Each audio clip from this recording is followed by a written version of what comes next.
to county clerk.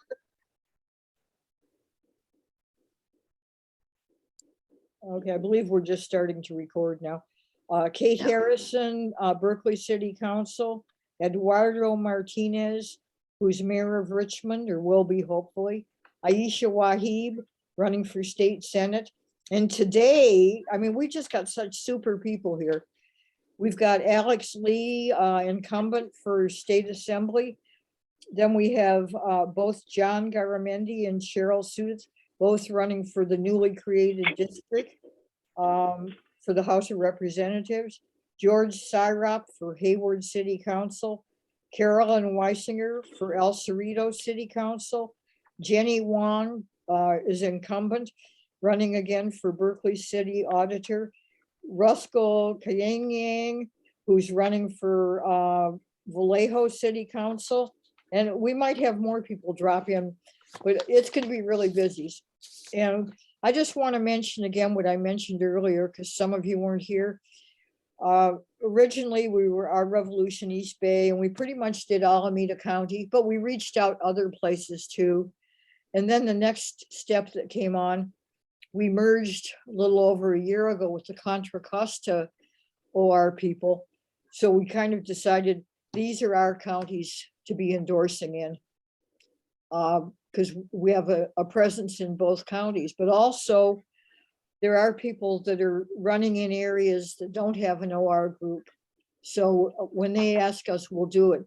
People who are running in a place where there's already an established Our Revolution group, we are not endorsing.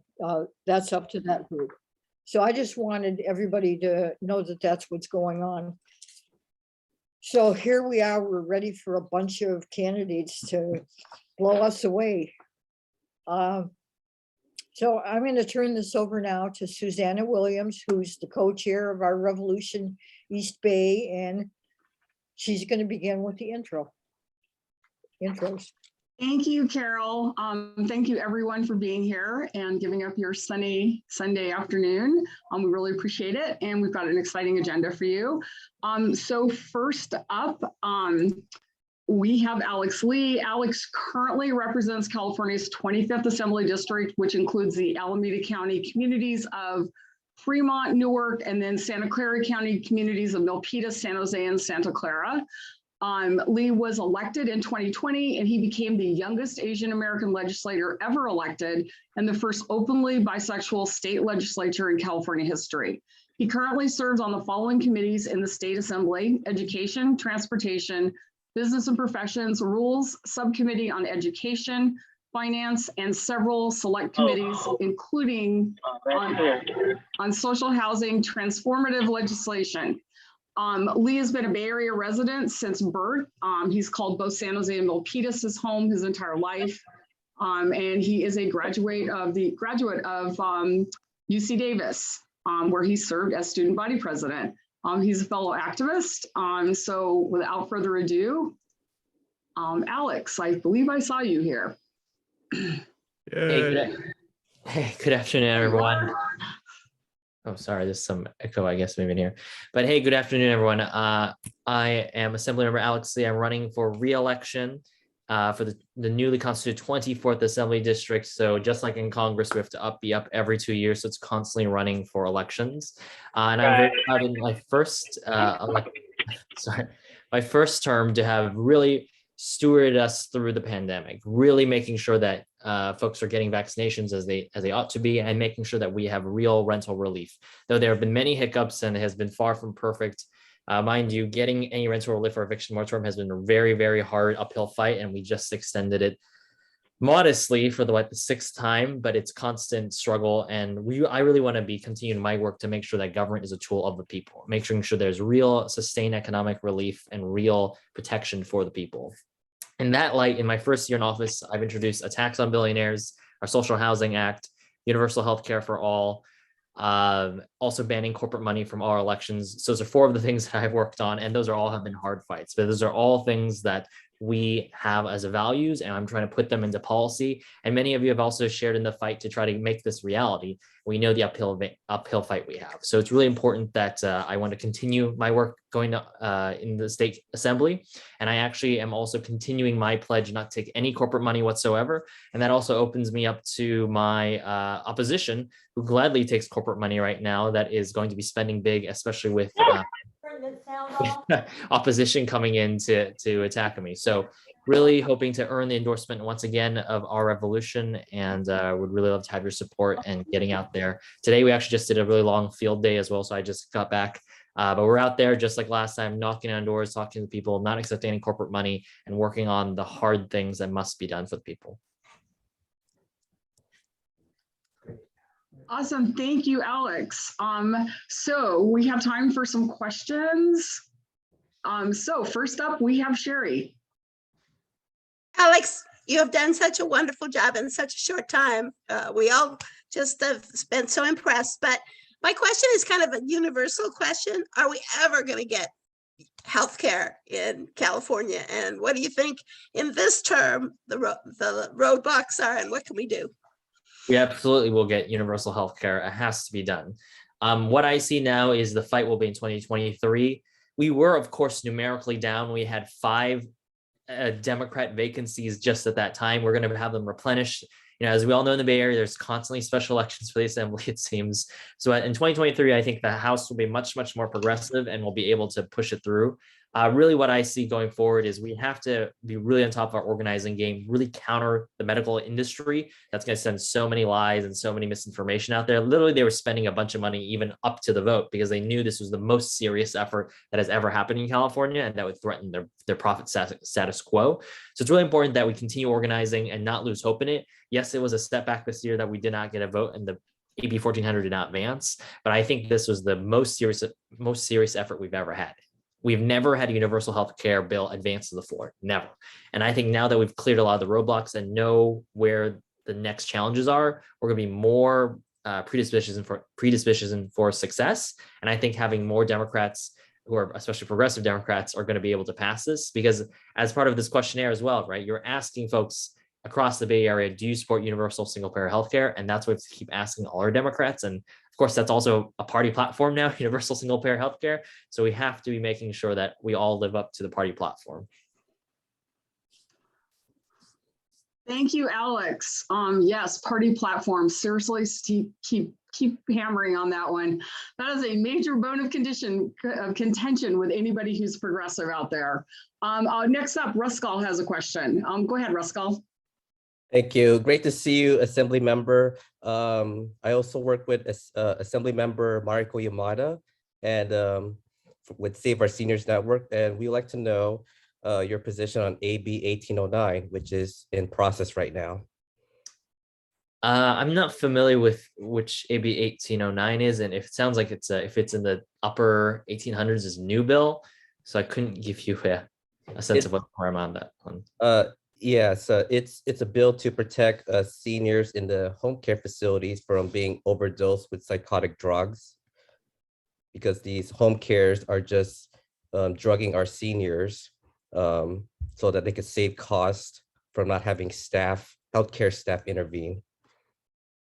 Yeah, I mean, I think it sounds like a great concept to protect our seniors, but I'd have to take a bigger look at it. I mean, yeah, I've only heard about it now when you told me, Ruskal. Thank you, Assembly Member.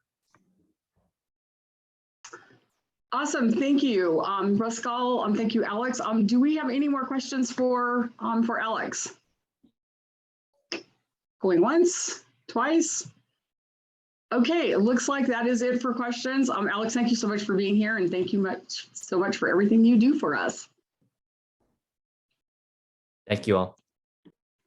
And be sure and drop your info in chat, or have one of your representatives do that. Okay, so next up, we have 2 candidates who are running for the newly created CD8. And so first up, and I apologize, my printer died, so I have to read this on my screen. First up, we have Cheryl Setup. Cheryl's an experienced policy advocate and trained molecular cell biologist and biochemist.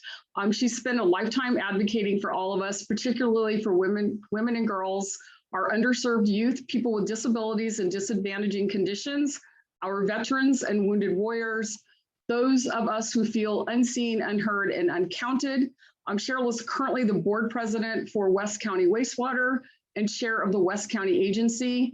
She is also an ACLU board director. She was appointed commissioner of the Contra Costa Racial Justice Oversight Body and NAACP, Cal High Environmental and Climate Justice Committee member. Cheryl resides in West County with her family. And Cheryl, you are on.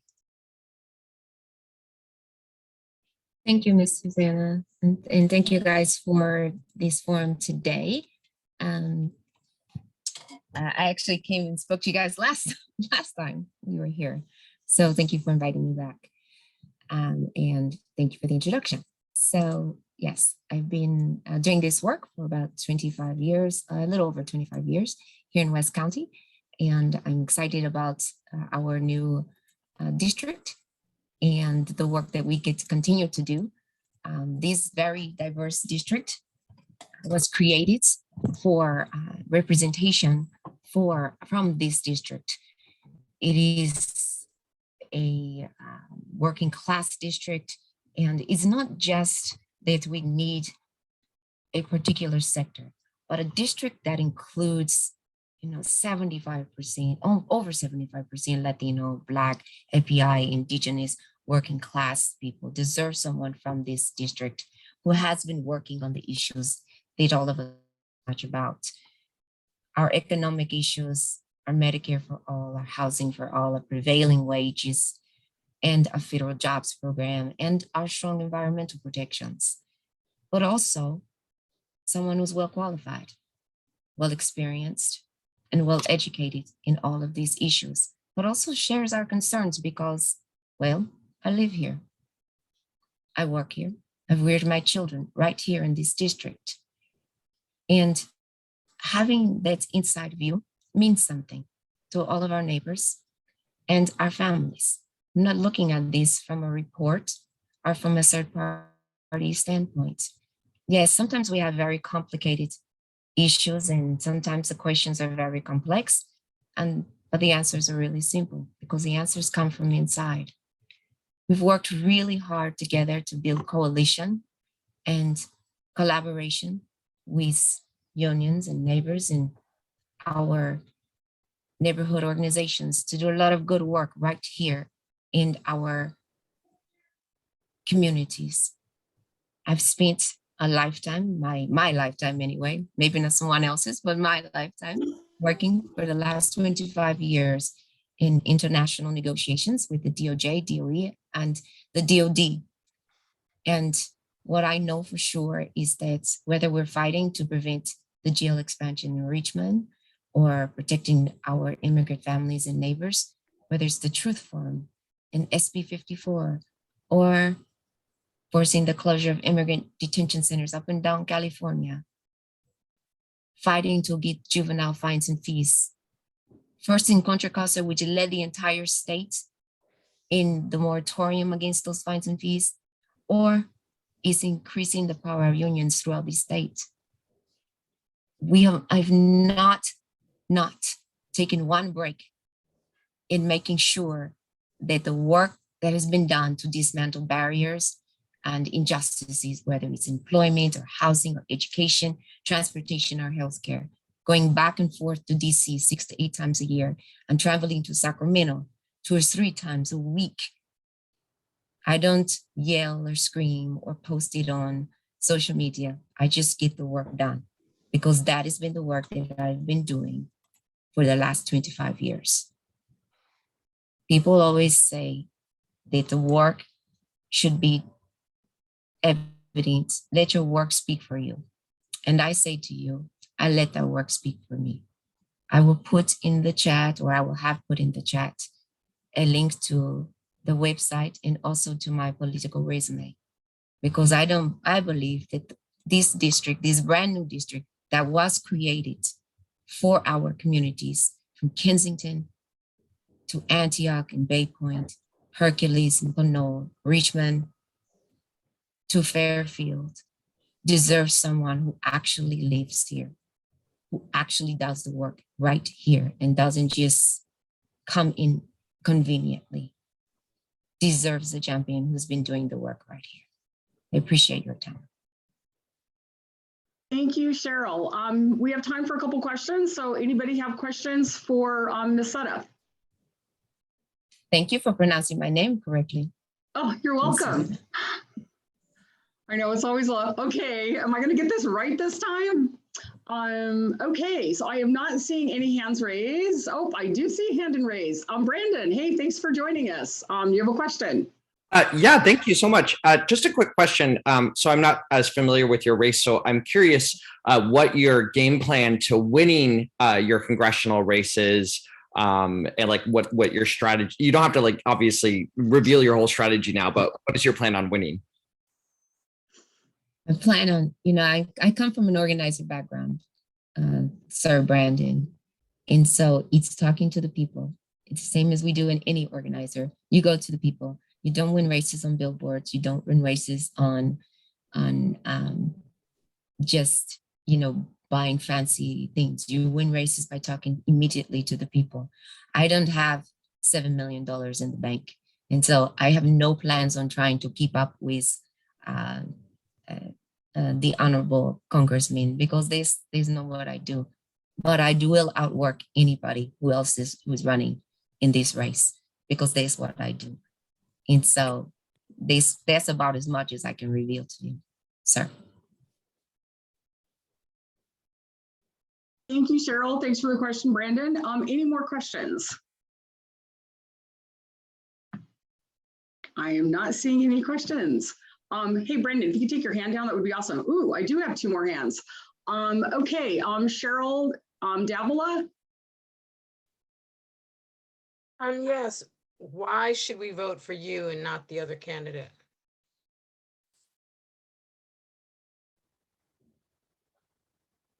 So there's actually a few other candidates.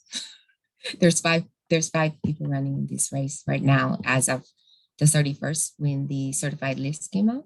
So I can't speak on the qualifications of them. I will speak because only Congressman Garamendi and I are here today. So I can only speak about Congressman Garamendi. He and I are the only ones who came here. And so, and I have a lot of respect for Congressman Garamendi, and he's done a lot of good work in the district that he has served. The only thing I can say to you about myself is I know myself and I know the work that I have done in this district. And while Congressman Garamendi has done an exceptional job for the district that he has served, I can just say that this is not the district that is suitable for the work that for him in this time. This is a time that calls for a representative that is representative of this district, the demographics, the knowledge of this district. This is a district as at a time and a crossroads that is very sensitive to certain issues. You have to have inside knowledge. We have been going through, whether it's in Pinole or Hercules or Richmond, whether it's Vallejo, whether it is Bay Point or Antioch or Pittsburgh. For far too long, there has been targeted systematic issues of oppression or disasters, or we have 5 refineries in the area, and the infrastructure in these cities has been subject to policies from politicians that have been drive-by politicians. They have not been from these areas. We have had the good fortune over the last few years of having a very good representative in Congressman DeSaulnier. And for that, I'm very thankful. But for far too long, we have not had someone representing this entire area who actually has been a part of this area. In this entire area, I have lived, worked, served in this entire district for almost 28 years. I have called Alameda County Contra Costa County, and Solano County. My district of work, when I worked at Goodwill and Gallaudet Industries and the DOD, on the DOE, on the DOJ, and working with people with significant disabilities. We cannot continue to do the same thing if we want something different. I don't live 80 miles outside of this district. I have a home here that I've lived in since 2000, but I've lived in this district, first Kensington and then El Cerrito, since 1992, since moving to California. We cannot have a community, especially we have a lot of marginalized and vulnerable spots in our community that is always subject to the will of so-called politicians when they feel like coming to our communities, usually when it is time for a vote, and then we never see them again. There's pockets of inequities that are Black, brown, and our income starved, that are only seeing these so-called politicians when it is time for them to make camera appearances. I don't just talk about concerns and needs of the community as if it's tertiary. The concerns and the needs of this community, I know them firsthand because they're the same as I have. I know this community from the inside because I am this community. And being able to represent the community from that aspect, you don't get a better representative than that. So I'm not going to disparage another person, but I can just tell you that I represent that community from that aspect. So the work that the congressman has done has been great for the district that he has served.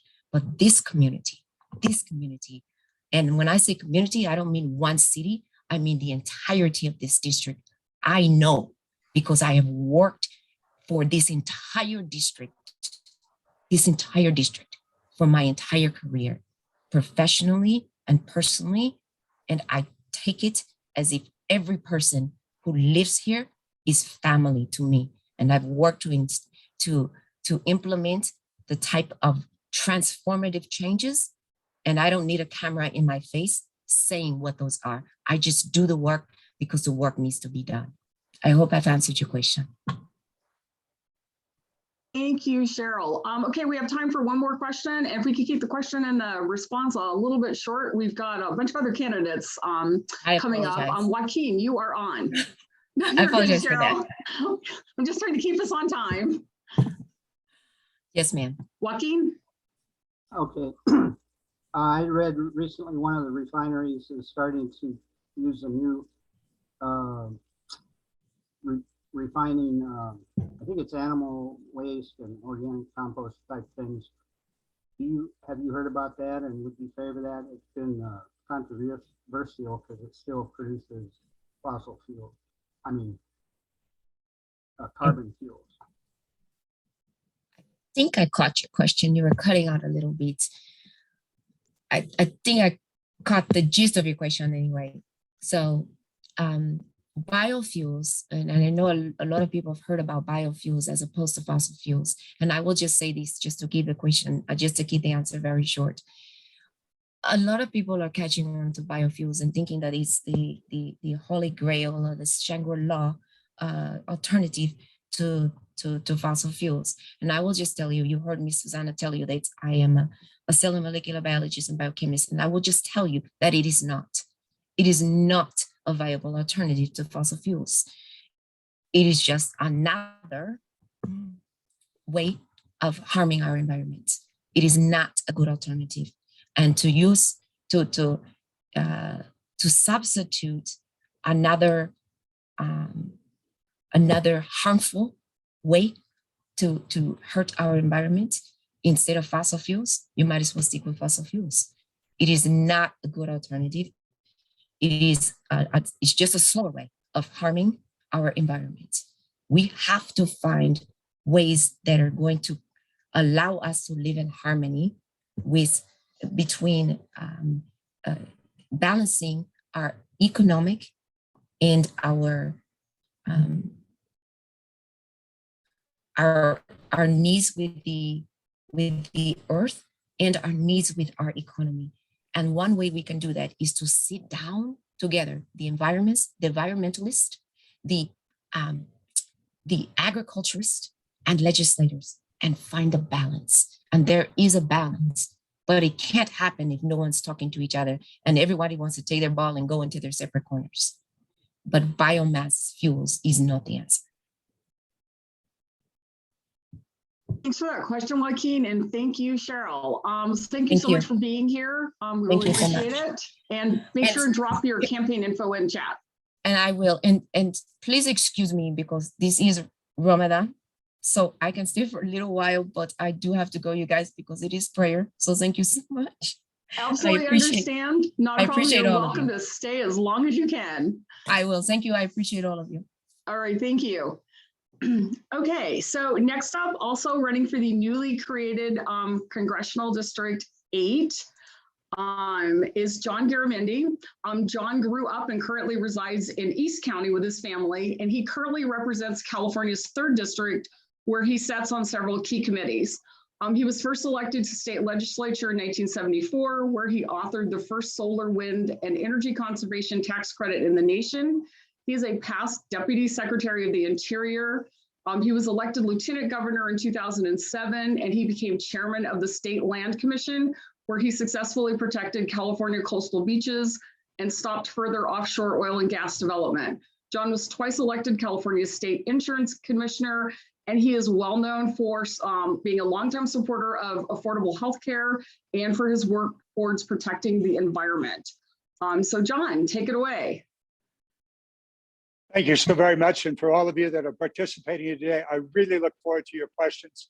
That resume that you just went through basically is why I am so excited about representing the 8th Congressional District.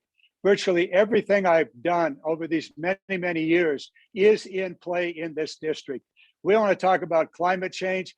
This is the district where we need to have really serious, thoughtful, and really understanding discussions about climate change. First, before I go any further, I want to toss a thank you to Cheryl for her campaign, for running in this campaign. I'm really looking forward to interacting with her and the other candidates as the days go by. However, this district has the 5 oil refineries in Northern California and all of the ancillary businesses associated with them. This is the epicenter of what we are going to have to do to transition from carbon fuels to the new green technologies that are out there. Some are not so new. You said 1978, that was a few years back when we were at that time talking about solar, wind, and conservation. And in fact, the wind turbines, some of them still broken and limping along, unused along Altamont Pass, started in 1980 as a result of my legislation. So I've been at this a long time. It is detail, it is down to the facts, but the reality is that we can transition. Maybe not all of the refineries, but most of those refineries can transition. Susan, behind you is looks like a lot of water on your screen there. Anybody remember high school chemistry? Do you remember electrolysis? H2O, hydrogen, oxygen, electricity, wind turbines, solar panels. We're talking about the hydrogen highway here. It is possible, and it can be done in this area because we have all of those attributes. We also have a need for healthcare. The Affordable Care Act, Obamacare, passed the US Congress with my vote in 2009. I was the 118th vote that allowed Nancy Pelosi to push that bill across. My other colleague came in at the very same special election, and together we provided the 118th and the 119th vote. California has about 90% of Californians insured in one way or another, but it is a hodgepodge. That's why back in 1991, I put together a single-payer universal health care program for California. Bill Clinton picked that up and ran on that in his campaign. I spoke about that at the National Convention in 1992. Unfortunately, it didn't pass the Congress, but it did pass out of the Senate of the state of California. So I've been at this a long time. I know the details. I know what is possible, and I know how to get things done. Education, absolutely critical. If we're going to address the issues of social justice, you have to start with education. And therefore, I've been a longtime supporter of early childhood education, pre-K, and all that goes with it. If we're going to be able to get all of us back to work, we're going to have childcare, and that's why I voted for that. The Build Back Better legislation is the social infrastructure. It is unfortunately stuck in the Senate. I know Manchin very, very well, and I'm scheduling a meeting with him to see what is the art of the possible. Finally, transportation. I love that bridge behind you, Susan. And I'm saying, yes, bridges, highways, trains, light rail, transit systems of all kinds. We built that into the infrastructure bill, the largest infrastructure bill everywhere. I know how to bring that back home to the 8th Congressional District. We're already working on it with city councils, with the supervisors, with transit agencies, and the rest. The art of the possible is what I do. And what is possible is a substantial improvement in the lives of people in the 8th Congressional District as we transition to the green economies of the future, as we make education and job training a reality. So with that, I'd love to talk to you about the questions that are out there. But before I do, we have one more task that really overrides all of this, and that is the protection of our democracy. We absolutely have to pass this year, not next year, as some of my progressive friends say, oh, we can do it next year. Oh, no, we can't. We've got to do it this year because Trump is planning a legal coup in the next election. All of the elements are there. All of it is happening. The suppression of votes, the reality that if we do not change the 1887 Electoral Count Act, he will use it by taking one or more key states and denying the certification of the election, thereby allowing the people in the legislatures to put forth their own. So with that, I will yield back the time here.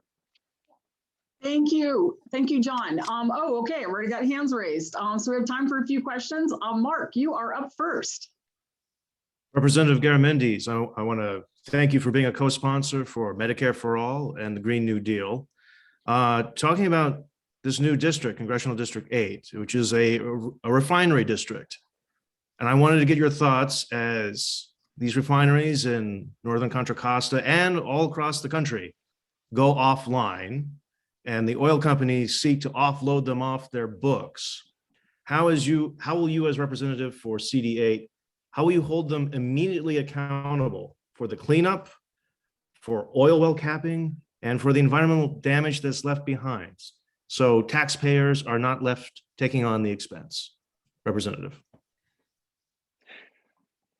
Actually, we have a federal law that dates back about 40 years now that holds the owners of the property responsible for cleaning up the property. The unfortunate news is that sometimes they offload the property to a shell company, and then that shell company goes bankrupt. However, the law also requires the federal government to go through the chain of ownership, and each and every person that was in that chain of ownership is responsible for the cleanup. That requires a very vigorous Department of Justice and the various environmental agencies to do that. We have more than enough examples where that has not happened and where the taxpayer is then responsible for a Superfund site. This district has plenty of plenty of contaminated sites. The challenge facing us right now is how we transition, the period of transitioning, and the cleanup along the way. So that's my work. I'm very, very familiar with this, having been the lieutenant governor responsible for a lot of these problems, as well as in the legislature, California and the federal, where the federal government, particularly the Department of Interior, became responsible for federal lands that were contaminated and then handed back to the federal government. So very, very good question, a profoundly important one for this district. Thank you for that question, Mark. I agree. It's a pretty important one. Thank you, John. I have 2 more hands up for questions. Gordon, you are up next. Okay, off of mute. You have all these refineries in your district, and you've got the people that work there. There's been a term used, fair and just transition, as is same is going to apply to all the people who decide why you can't get health insurance when we go to a single payer or profit controlled system too. What do you think will go into fair and just transition for displaced workers? Well, this is already in play. As I think many of you know, the Phillips plant in Rodeo laid off several hundred people very, very recently. And are they going to be able to come back? Remains to be seen. That particular refinery is looking at what they call a biofuel refinery, where they intend to use oils from various locations, restaurants, McDonald's and the like, and then use what would be a biodiesel fuel. It has promise, it has been done. Facilities like that have existed in the Bay Area for some time, but not on the scale of what that refinery is proposing. So,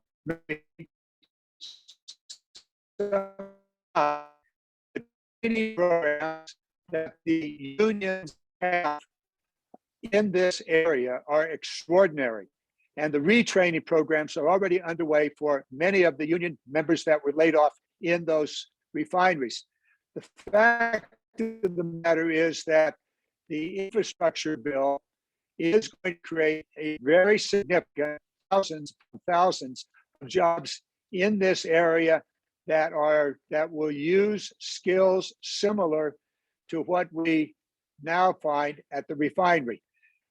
The other piece with for several years now, and this is synthetic biology. This is to use biology to produce synthetic materials as well as fuels. This is real. It does exist.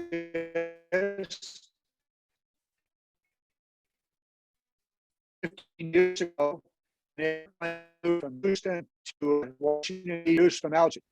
Great deal of work has been done on this, and it is entirely possible that we can create the Interstate 80 agriculture, biological research, and manufacturing corridor.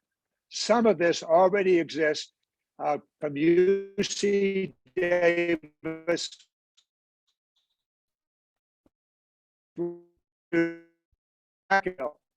largest biopharmaceutical manufacturing facility exists. And then that facility, if you move through the facility, you would see pipes, electrical systems, all kinds of valves, all kinds of vats, very, very similar. Manufacturing systems. Beyond that, we are developing in Vacaville, in part of my district, which I still will represent in the new district, should the voters allow me to do so, a biomanufacturing and research facility, a center at the intersection of the two interstate freeways in Berkeley and in Emeryville and in Alameda. This is already in existence. I had a meeting about a week, 2 weeks ago at the research facility, talking about to a bio and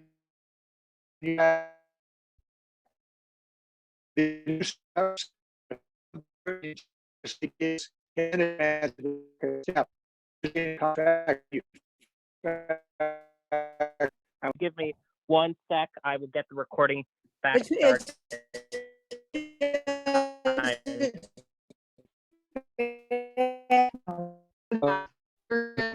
Sorry, please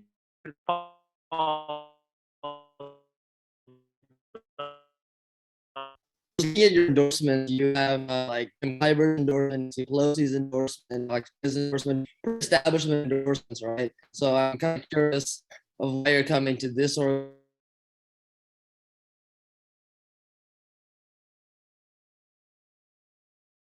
if we're going to get anything done, if we're going to get anything done in Washington to solve the many problems that you're concerned about, that I'm concerned about, it will have to be done with the Democratic Party, the establishment Democratic Party, with its very numerous caucuses, the Progressive Caucus, of which I'm a member. But if you think you can get anything done without the Democratic Party, you're just not aware of how Congress can work. Now, to say that we're not getting things done is just not correct.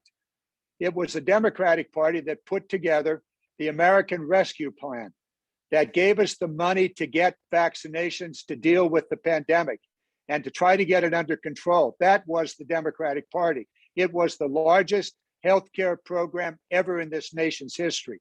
It was the Democratic Party that put together the infrastructure bill, the largest infrastructure bill ever. And it was the Democratic Party in the House of Representatives, of which I am a senior member of the Transportation Infrastructure Committee, that pushed out of the House of Representatives a bill that you and others should be very proud of, because it was specifically oriented for those communities left behind, for those communities that have suffered redlining for many, many years. And those are the communities that I hope to represent in the Contra Costa County area.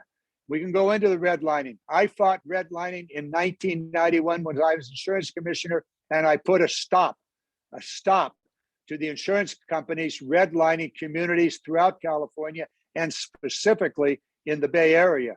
So I'll take nothing and I'll stand back from nothing to say that the Democratic Party is where the hope has to be found. And it is, in fact, some of us that have been around a long time that get the work done. I'll take the next question. Hey, John, one quick question of follow-up. Kabir had asked, where do you currently reside? I know it's in East County. Are you in Walnut Grove? Walnut Grove, exactly. I've lived in Walnut Grove for since 1977. It is our home, and it is not in the East County. It is actually in Sacramento County, but it is very close to Brentwood, about 5 miles away, and about 10 miles away from Antioch. I currently represent that area. With the new redistricting, I will not, at least in the early elections, live in the new district. However, the U.S. Constitution says that a representative has to live within the state. Now, if I were running for the California State Assembly or the California Senate, which I did, I'd have to live in the district, but not as a member of Congress.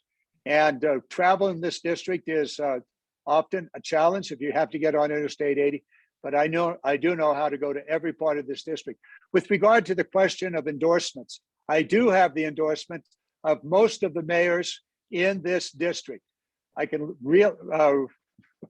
go through them if you'd like, but most every mayor in this district has endorsed me, as have many city councilmen and supervisors. They know that if they're going to work with Garamendi, things will get done.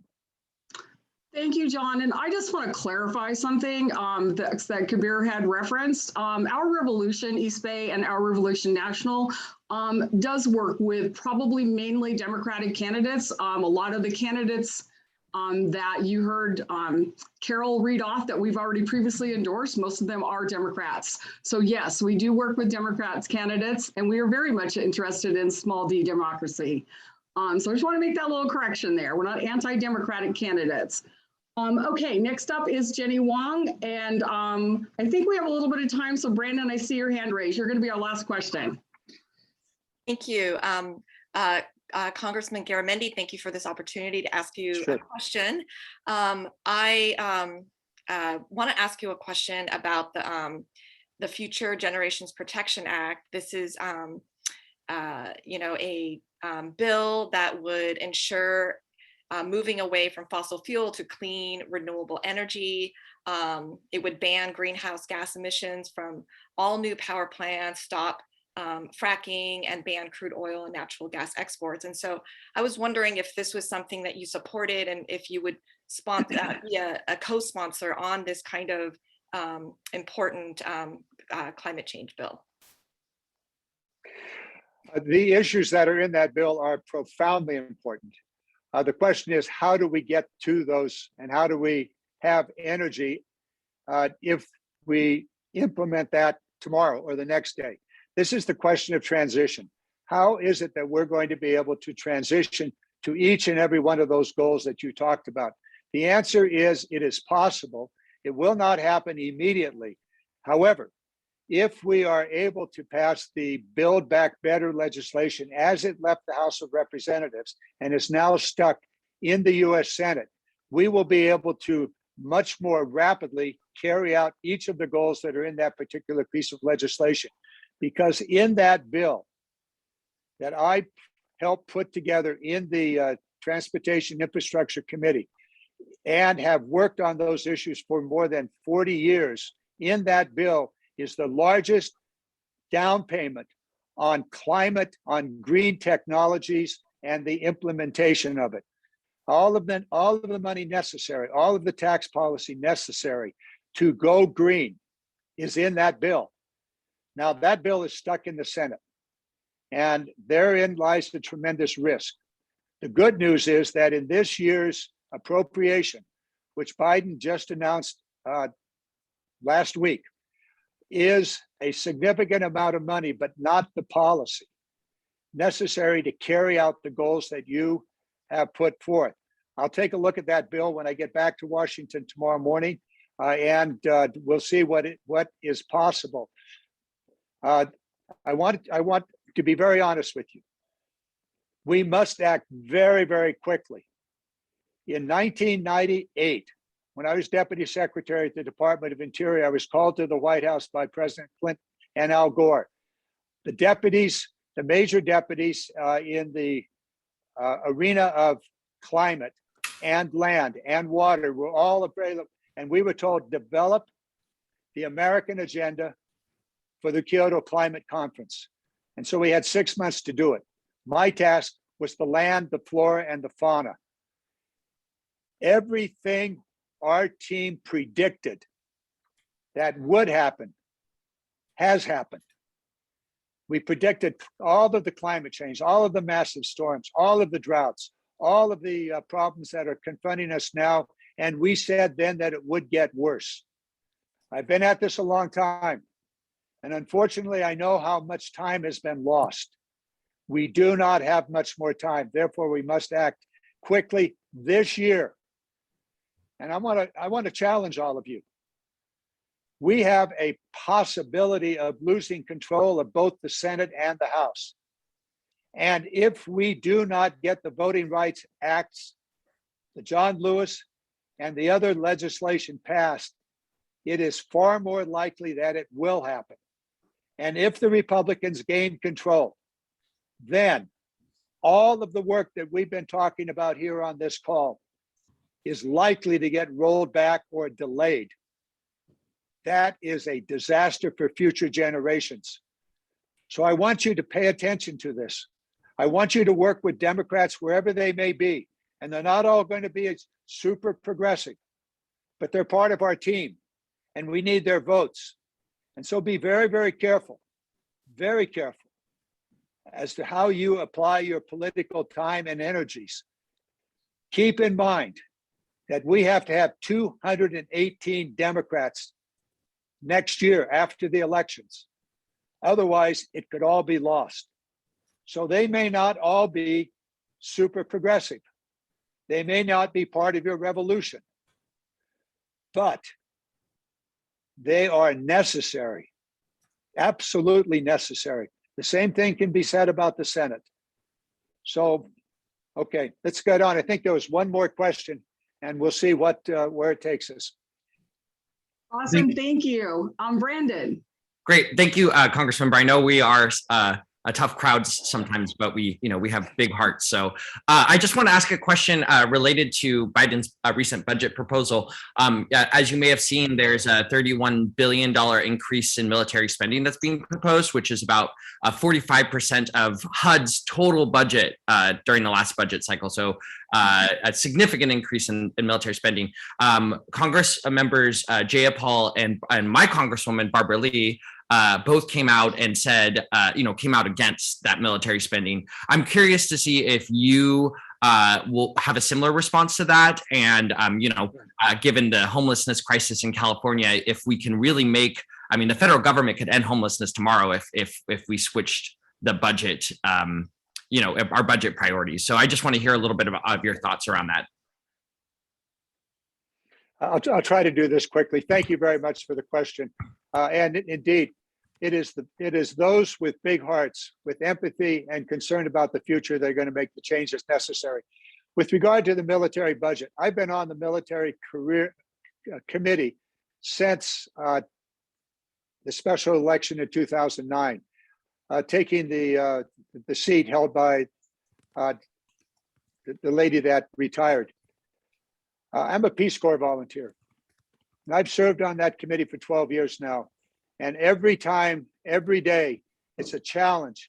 How can we maintain our national security and be wise and smart about it? All too often, we're neither wise nor are we smart. I will work very closely with Barbara Lee and Jayapal, who every year put forth an amendment to reduce the military budget by 10%. I'm going to work with them and tell them, let's be smart about this. Let's look at the individual expenditures within that vast amount of money. And let's look at ways we can remove those expenditures and put them into something of usefulness. I mentioned one just a moment ago, DARPA's looking at biomanufacturing. There are many, many others. My work, I am now the chairman of the Readiness Subcommittee. A good 40% of that $700+ billion is under my jurisdiction.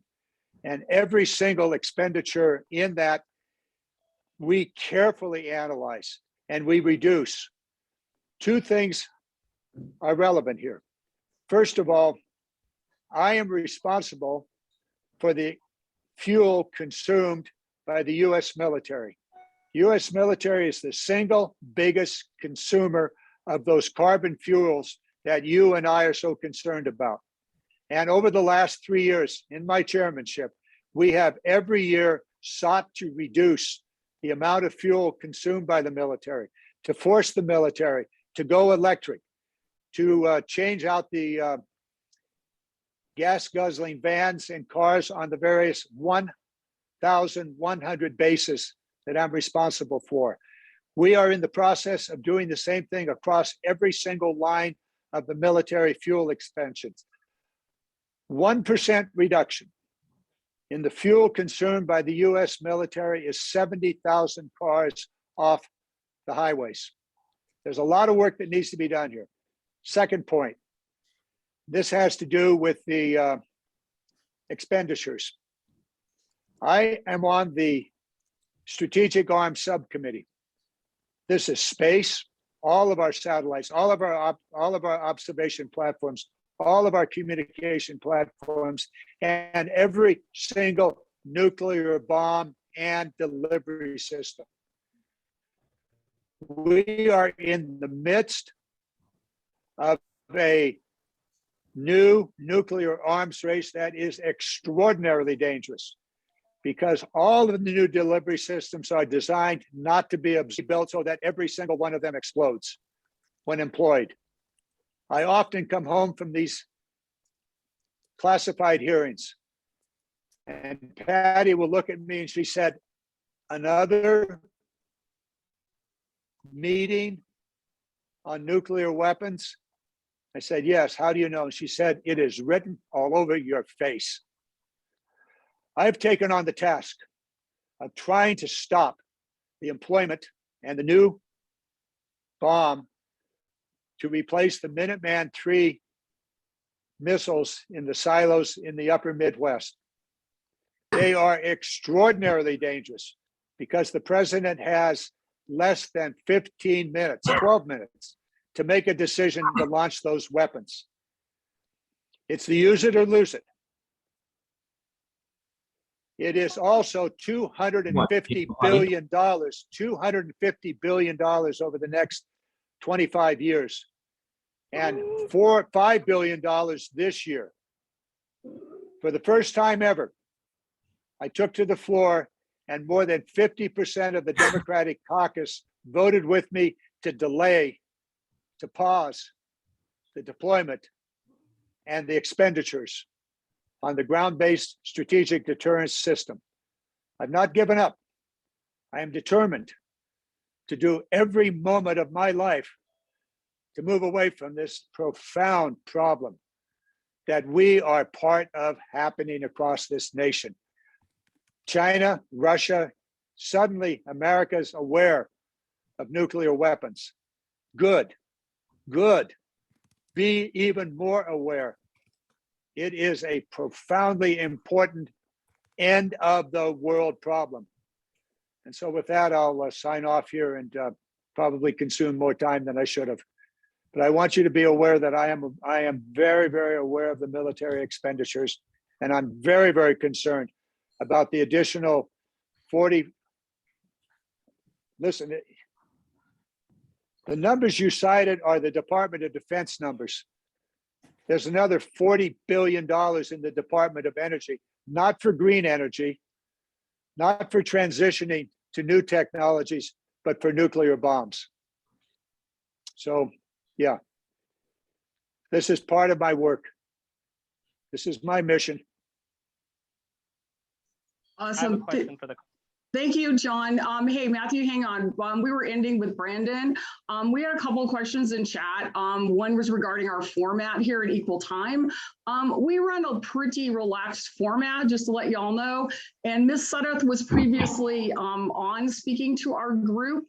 Mr. Garamendi Congressman Garamendi was invited. However, that was when the Ukraine war was popping off. So as a sitting congressman, he was a little otherwise occupied. So that's kind of where we're going. This is our first opportunity to speak with Mr. Garamendi and to ask him questions. And then also to answer another question that seems to be a burning one by one of the guests on our call today. No, I am not working for Congressman Garamendi's campaign, and there is no conflict of interest. I believe John can probably confirm that. So anyway, moving on, Carol, I'm going to turn this back to you because I think my introducing duties and herding cat duties are done for a bit. Okay, Susanna, Can I ask my question now? No, we're out of question time, Matthew. You don't get to ask a question. They put the question in the chat and I'll respond directly to you. Thank you so very much for the time. I appreciate the opportunity to talk to all of you. Thank you very much. Oh, okay, we're going to move on now. I'd just like to mention one thing, that this is not a debate. And I know some people feel that we need to give more time to other people, and I totally get it, but this is not a debate format. And if one person gets asked more questions, that's just what happens. Sorry, but it's not a debate. Anyway, so moving along, we've got a lot more candidates to cover, and I want to introduce Mark Van Lant, who's an OREB board member, and he's been with us way back for 100 years since we started this. And I think everybody here knows Mark, so no introduction is necessary. Go for it, Mark. Well, thank you, Carol. And it's my pleasure to introduce the next person who's going to be speaking. This next remarkable young man I met thanks to our dearly departed friend, family member and comrade, Jake Varghese. As you all know, Jake was wholeheartedly committed to the movement for public banks in California. And this movement has had a number of victories in this state. And it is because of the quality and commitment of activists like this next person. I'm happy to say and co-conspirator coalition for East Bay. He is Community Service Commissioner for the city of Hayward. I got to know him and discover how brilliant he is in the context of our advocacy for a Bay Area Green New Deal. And he is of the generation that understands the urgency of the climate crisis. And he is a person who has incredibly visionary ideas for local government and for where the state should go. We are overjoyed that he's running for office. He's running for Hayward City Council. Please help us welcome our friend, George Syrop. George.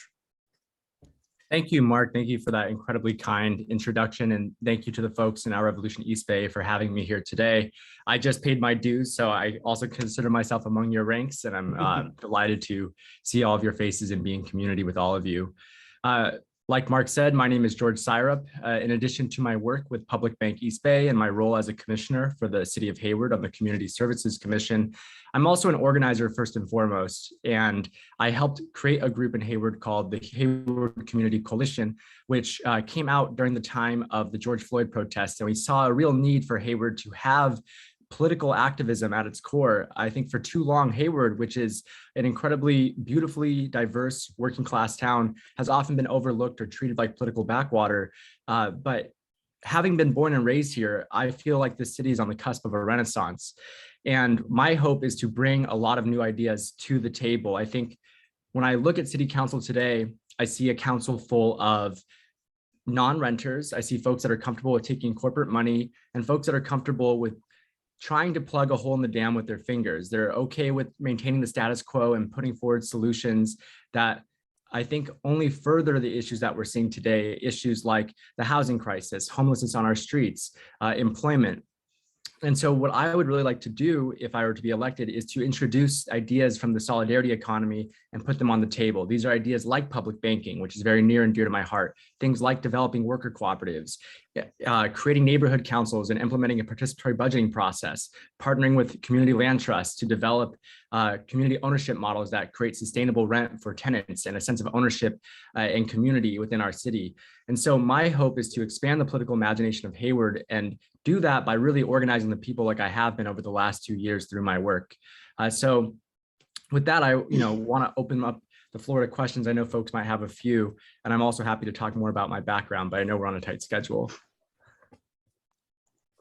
Are there any questions from the floor? From anybody? Well, just a minute. Wait. I didn't get my hand up fast enough. Well, Sherry, I'm going to follow. Brandon got first. Yeah, I saw. No. Sherry went. Before I could put my hand up. Okay. I go ahead. George, I'm glad you brought up the police accountability in Hayward, and as an advocate for changing the justice system in both Alameda County and Custer County. What do you think we need to do? It seems like this program has sort of stalled. Mm-hmm. We've gotten some communities to start with police oversight, Mm-hmm. but it's sort of like, the latest headline and it's sort of, I think, sort of just stalled. And where do you think we need to go? Yeah, thank you for that question. So there's a few things I think we can start with. One is just having the political will to want to invest in new solutions. So I know that the term defund the police can be pretty charged for some folks, but I think what that speaks to is seeing the budget as a moral document. What are we prioritizing in our city? And so in Hayward's case, we're actually giving close to half of our general fund to the police department while we have chronically underfunded social services. So I think it's really just staying on top of the ball and making sure that we are continuing to have that conversation about how we're investing in our social services. Recently, because of the work of my community coalition, we were able to get 2 ambulances purchased for the city of Hayward and a mobile mental health crisis response team spun up by the city. So the organizing works, but it really requires bringing the community together and putting pressure on whoever's elected, regardless of if it's a progressive or not.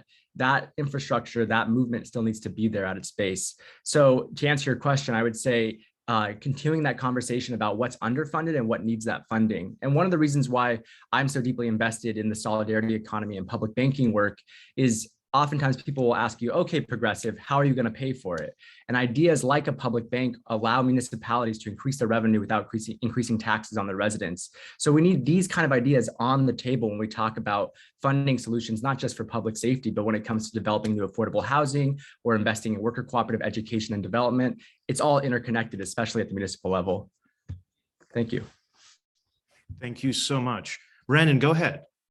Great, thank you. Okay, my question is, what is your plan on winning? Like how do you plan on winning your election for city council? Because there's a lot of people who will run for races and don't always, in my opinion, take it as seriously as they need to. So I'd love to hear some thoughts around that. Thank you. I think it's asking about strategy is an incredibly crucial question. I was a big Bernie supporter in 2016. I learned a lot from that. So it should come as no surprise that door knocking is kind of critical to making sure that I win this campaign. I am coming into this campaign not just as a first-time candidate, but someone that has experience working on other grassroots campaigns. So in 2020, there was 3 progressives that our Revolution East Bay endorsed, actually, Nestor Castillo, Alicia Crater, and Lacey Amade. And I was a crucial supporter for all of their campaigns. I was lit dropping for all of them. I was helping them cut turf, figure out what doors to hit. And this was during the pandemic, so we had to be a little bit different about our strategy back then. But I'm not new to this. I've been on the ground. I've done this work before, and I really see this campaign as a continuation of the momentum that they built up in 2020. I also helped manage Alexis Villalobos's campaign for state assembly when he ran against establishment Democrat Bill Quirk, who is actually not seeking re-election this time around. And I'm incredibly pleased to have received Jen Esteen's endorsement as well. So I feel very plugged in with this community. Like I said before, I'm born and raised here, and I bring experience of having campaigned and canvassed in this area. So really, it's just about putting in that work. And I think that's what it comes down to for a lot of local elections. Thanks for your question. We recently follow each other on Twitter, so it's nice to see you in the flesh over Zoom. Yeah. Nice to meet you. Yeah, likewise. Brandon is a little demon on social media. If you ever follow his Twitter account, you'll see he's always ruffling feathers. It's a delight. Good. We need feather rufflers. Yes. Next question from Cordell. Cordell, go ahead. Can you hear me, Mark? I can. Good. So let me see who this goes to. Yes, Brandon, hopefully. One of the things that was not mentioned is economic development. So my question is, how will you be able to bring in some development into the city of Hayward? Yeah, that's a really great question. So as I mentioned before, I'm a huge believer in worker cooperatives. I believe cooperatives create sustainable jobs that are less likely to leave a town high and dry and take those jobs with them. Jobs that help educate our workforce and then develop more of a workforce around them. And that's only one piece of the puzzle. And so the other piece of the puzzle is, what are the current economic development programs the city has? Right now, they give small businesses maybe a $5,000 grant, but for anybody that's paid rent as a business owner, we know that that could evaporate almost instantly. And so my hope is to develop a more comprehensive program around worker ownership, but also a more comprehensive program that has larger grants to help support smaller businesses. Some of the folks that I've spoken to that run businesses in the more industrial area talk about, and this is kind of an awkward term, but they say, I'm a homeless business person. And I think it's a little bit of a misuse of the word homeless, but the sentiment they're trying to get at is that the lots that currently exist in Hayward's industrial area don't benefit small to medium-sized industrial businesses. They're mainly for larger corporations. So I would want to put forward policy that actually prioritizes these small to medium businesses for local business owners to help kickstart our economy and create jobs that stay in the area and sustain our local economy. My biggest fear is we try to spruce up Hayward for, let's say, a Walmart to come in. And then if there's a better tax incentive somewhere else, that job leaves. My dad was a technical writer for a bus company that was in Hayward for decades, and they recently moved to Livermore, taking those jobs with them. So I'm really invested in what solutions can we put on the table that will create relatively permanent employment in our city and not make us vulnerable to corporations up and leaving and taking those jobs with them. Thanks for the question. Thank you, Cordell, for that question. And thank you, George, for your time this afternoon. And I'm so excited for your run for office, getting to know you and understanding the depth of your knowledge and commitment and intelligence. You would be a total game changer. Thank you. When elected. Thank you once again. it is now my happy duty to turn over the moderation to our friend who is currently doing heroic work around the issue of Ukraine, around Russia's illegal invasion of Ukraine. I mean, I'm filled with questions because I know he speaks with people in the Ukraine every day, and I'd love to know his analysis of the current situation. But we're not. But maybe afterwards we'll ask him those questions. He is our brother. He is our friend. He is chair of the Environmental Caucus for the California Democratic Party.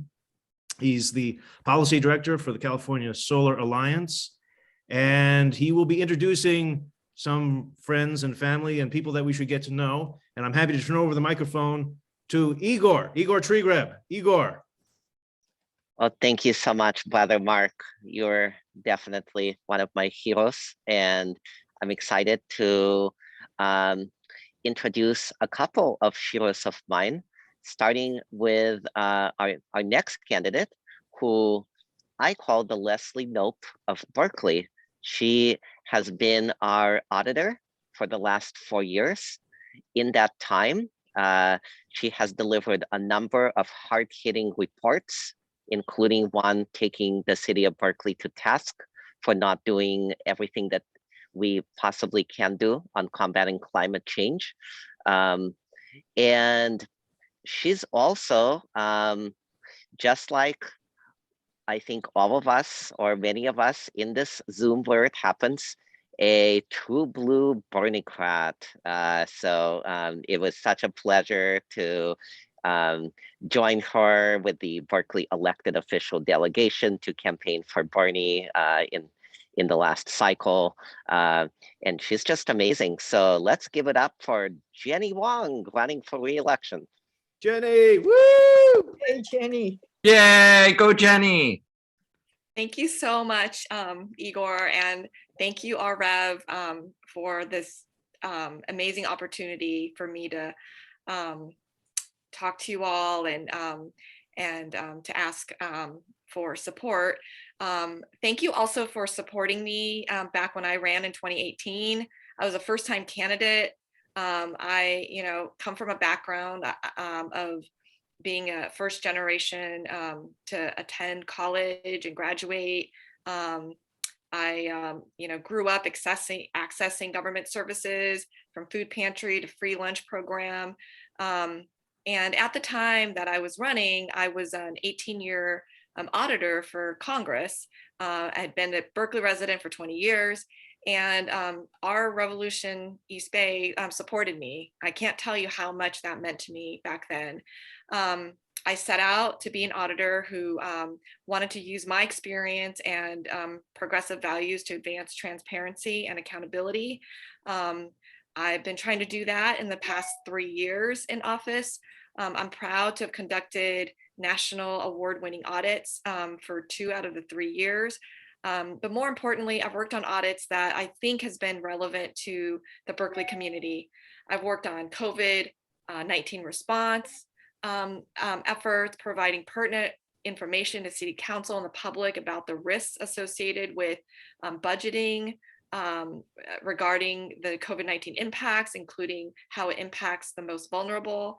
I've looked at street paving, using a lens of equity and equity of distribution of funds and the need to balance neighborhoods that may be left out. I've looked at domestic violence response efforts, making recommendations to strengthen citywide policy so supervisors know what to do, and those experiencing domestic violence can get the help they need to safely and in a confidential way. I've looked at Fleet Fund, as Igor was saying, calling attention to ensuring that there's enough funding for electrification of city fleet. I've looked at police calls for service data, making recommendations about the importance of knowing how many mental health and homeless calls for service there are, so there is corresponding adequate care. And then most recently, we issued a report on the police budget focusing on overtime and calling attention that policing should be based on community needs and shining the light on transparency and equity of private security work like the Apple Store. So I've not been afraid to take on some of the big issues in Berkeley. I have also made audits more accessible to people, creating new templates, making sure they're more readable. I've also used my voice to advance progressive values beyond my audits. As Igor mentioned, I was a big Bernie supporter. I am proud to be the first elected official in Berkeley to publicly endorse Bernie in the last election. And like many of you, we spent countless hours going door to door for him, making phone calls, rallying support. And while we didn't get the results we wanted, we did advance the conversation and stand up for important issues like Medicare for All and a Green New Deal. In addition, I've spent much of my time on state and local measures, from successfully getting funding on teacher retention on measures, EGH in Berkeley, to making calls for Prop 15 at the state level. I've shown up for many rallies for healthcare workers, student workers at Cal, teachers, and others. I've marched in support of single-payer healthcare, in support of Black lives, in opposition to anti-immigrant policies. Last March, when Asian American violence increased, I attended and spoke and supported AAPI youth in organizing a rally, giving voice to many of those who have experienced discrimination. But my work is not done. And while what I've been able to do this term is only scratching the surface, next term, I plan on continuing to progress some of this progressive work in my office. I've just initiated an audit of the city's retention of workers. I look forward to using my former coaching and performance management skills to look at some of the issues around retention, making recommendations on improving this. I will also be initiating an audit of homelessness. It's important we look at what is happening to the unhoused. It's unconscionable that we are such a wealthy nation, but cannot guarantee basic human rights. And I hope to earn the support of this group as I continue to further increase transparency and accountability in Berkeley government and make the lives of the most vulnerable better. I'm open to questions. Thank you so much for giving me the opportunities to speak. I don't know who had their hand up first. Cordell Hindler has his hand That's up. me. Hi, Cordell. Yes, hi, Jenny. I know this is gonna sound like a silly question, but what are your plans? Long term. Like to bring in some results. As far as as the audits go. Yes, well, our audits are, we make recommendations of our audits to the city council, then directs the departments to implement these audits. We are actually engaging in an effort to make all of those audit recommendations easily accessible and publicly available. So be on the lookout for that. That will be coming this fall. I'm really proud that the city, government and city departments have implemented a lot of the recommendations or some of these recommendations. I know that the police audit on calls for service, making sure that there's data available so that we know how many mental health and homelessness calls there are, that has already been implemented. And I'm in the process of getting those results so that the department and others engaging in this reimagining process will actually know how many people are experiencing these types of events in the community. So I'm very committed to ensuring that it's not just audits that we make recommendations, but ensuring that there's results coming out of these audits. Was it Mark that had his hand up next? Yes, thank you for that. You talking about your first election, I remember when we were knocking doors for you, it was so easy. It's so easy to knock doors for candidates that you believe in. I look forward to doing that again. My question was, it's my understanding from Jesse Arreguín and Kate Harrison that the City of Berkeley's climate action plan is going to be updated. And I was just wondering your thoughts not just as the city auditor, but also as an activist. What would you like to see added to that climate action plan? What's missing from it? Well, we haven't looked at the climate action plan as an audit. So I do have limitations on what I can comment on before we conduct an audit. But, in general, I think that we need to have bold climate action plans to ensure that, and it needs to be specific, and it needs to have goals that are, and then measurable goals that we can get to. So I haven't looked at the specifics as to what they're going to look at, but that could be the subject of something that we look at in the future. I pass the microphone to Ruskell. Ruskell. Hi, Hi, Jenny. It's great to see you. Can you hear me? Yes. Yes. So what's your advice to especially surrounding cities, including Vallejo, which I'm running for city council, that's interested in bringing or creating an office of the city auditor? What's your advice of getting that started? Because I'm really interested to champion. That's wonderful. And I would love to talk to you even outside of this if you want to set up time, because that's one of the pieces of work. I've had conversations with other folks in other cities around that.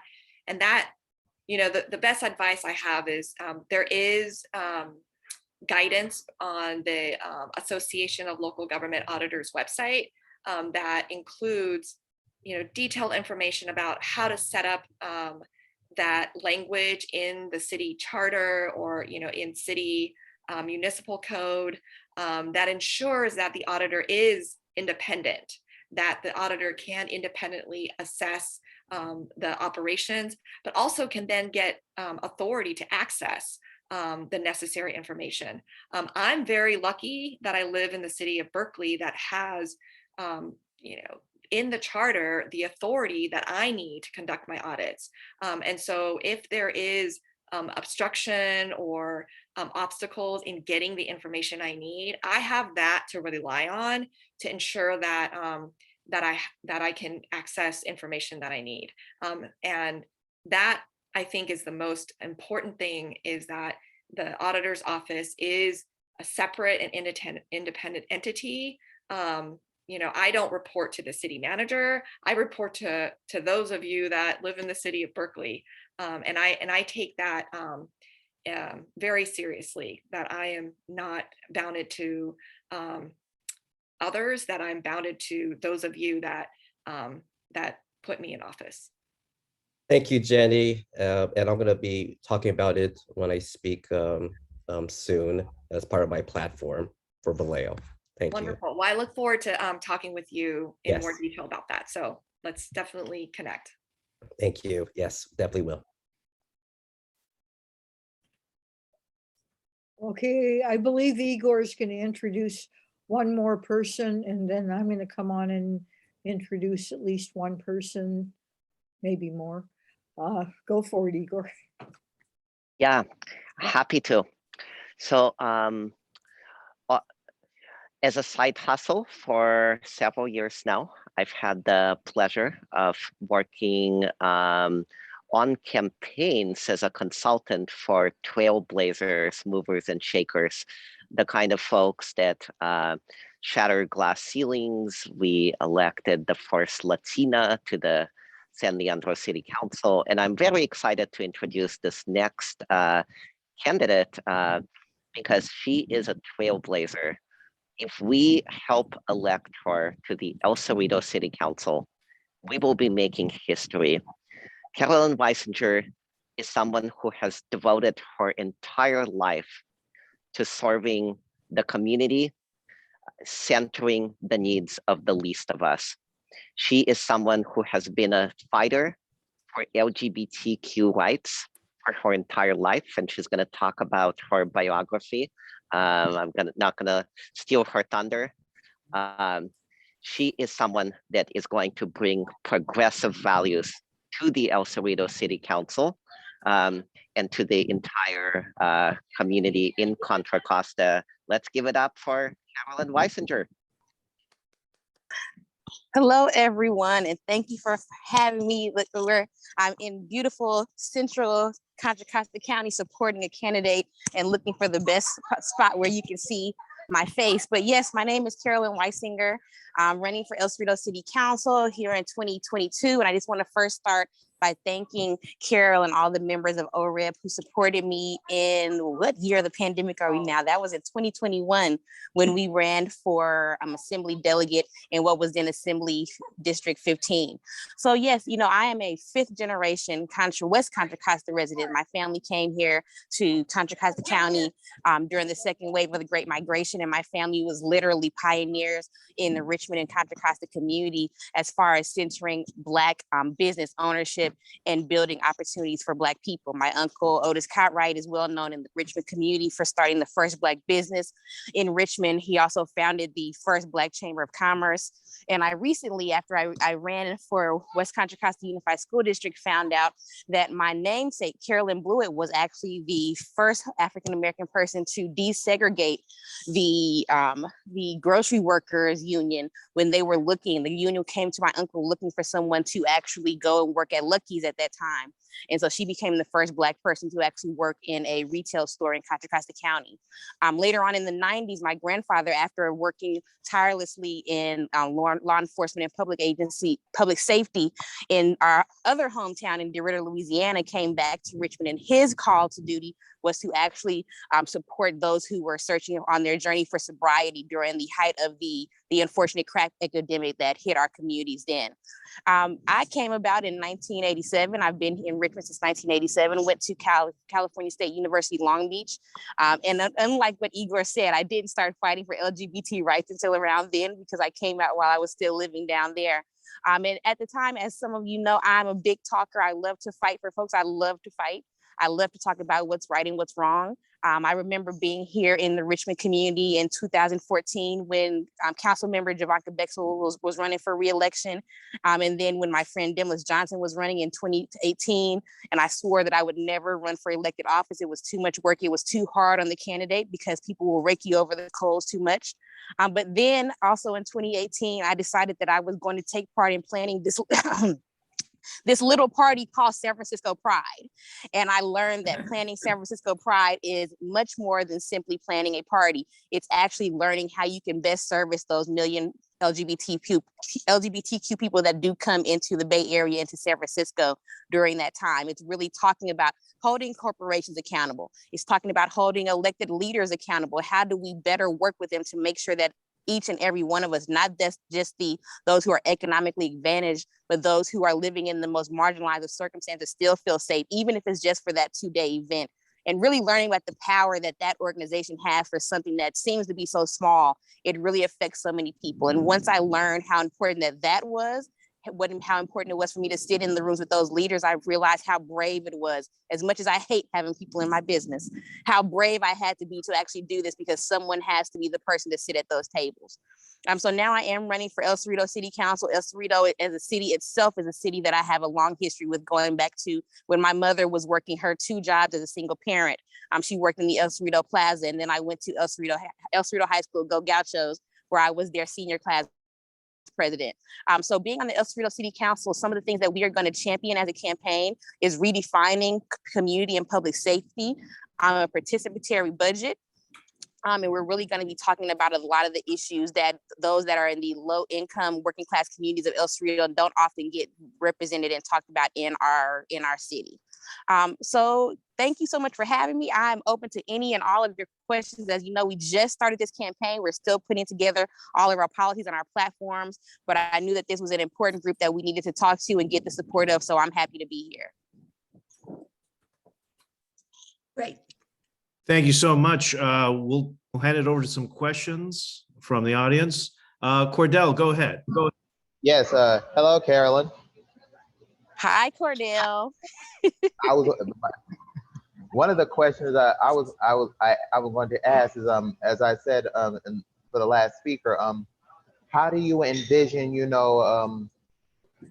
okay, let me put it in a better way. How will you envision, bringing in businesses to El Cerrito? That is actually a great question, Cordell. And I know that you come to a lot of our economic our committees here in El Cerrito, because as someone who's seen the different types of changes, you know, when I was coming up, it was a completely different El Cerrito Plaza that had an equal balance of the mom and pop stores, as well as places like Capwells and a lot of the other chains that have gone out of business. But now to go to the plaza and see that you have a big, huge Lucky's, but so many empty spaces, and wondering why that is. And I think in El Cerrito, it's a kind of mix of things that would need to change. My thing as a African-American person, I want to really build a culture where a lot of these companies and businesses will want to come into El Cerrito. And that goes for the chains, the ones that are more likely to be in the plaza. You know, we recently got a Foot Locker, and myself as an African-American person said, I'm concerned for the way that those young Black and brown men more than likely will be received when the very first Jordan release comes. And some people think that that is a very small thing. But as a young person who's going to go to a Foot Locker, you want to make sure that that is a culture and community where you are going to be received and loved and not targeted once you leave the Foot Locker. So we have to make sure that we as a council, we don't own the plaza. We don't bring the businesses into the plaza, but we do build the culture around it so that business will want to come. So that's number one. But number two, you also have young Black and brown folks who are not even thinking of El Cerrito as a place where they can build their small business. And we have plenty of small business opportunities, storefronts along the San Pablo corridor. Those are the things that are part of the San Pablo specific plan. So I do, as a council member, want to continue to support that important work that has been started by Janet Abelson and Gabe Quinto and a lot of the members that are already on the board. But that's, for me, what it is. It's making sure that we're building a culture and building a structure that is a place where both the chains and the small businesses want to come to continue to build economic opportunities and thrive. Great, thank you for that. Next question is to Sherry. Sherry. Hi, Carolyn. Hi. We're kind of neighbors. I'm in the San Pablo area, so we're real close.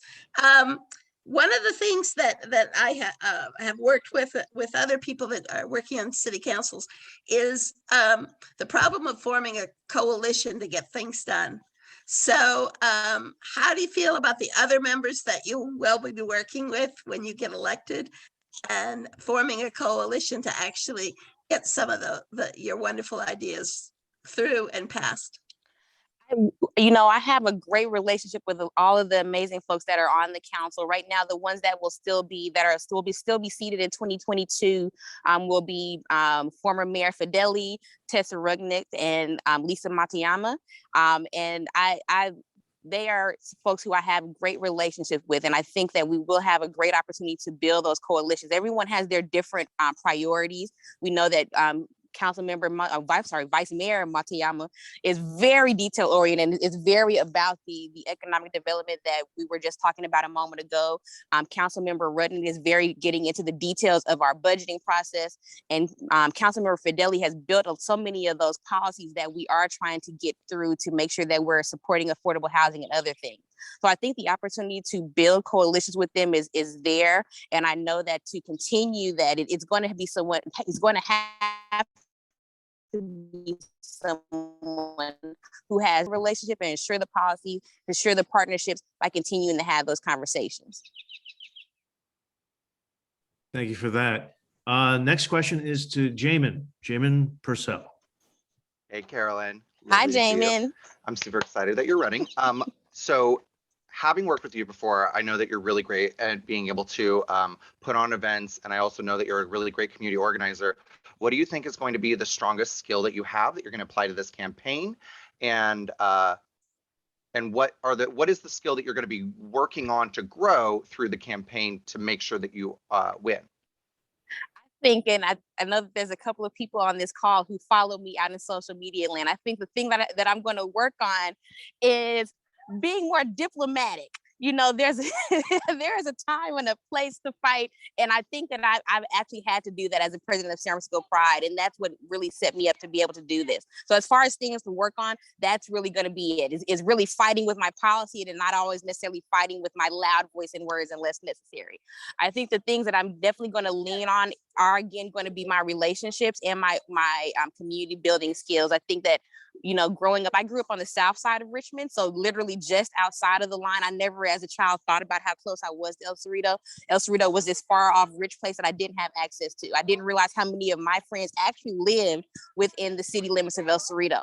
So I think it's going to definitely be that the organizing and relationship building with especially folks in the flats who don't necessarily always feel heard in our political structures in El Cerrito. And of course, my ability to get the word out, make sure that those who don't normally hear about those opportunities are able to hear about those and get involved.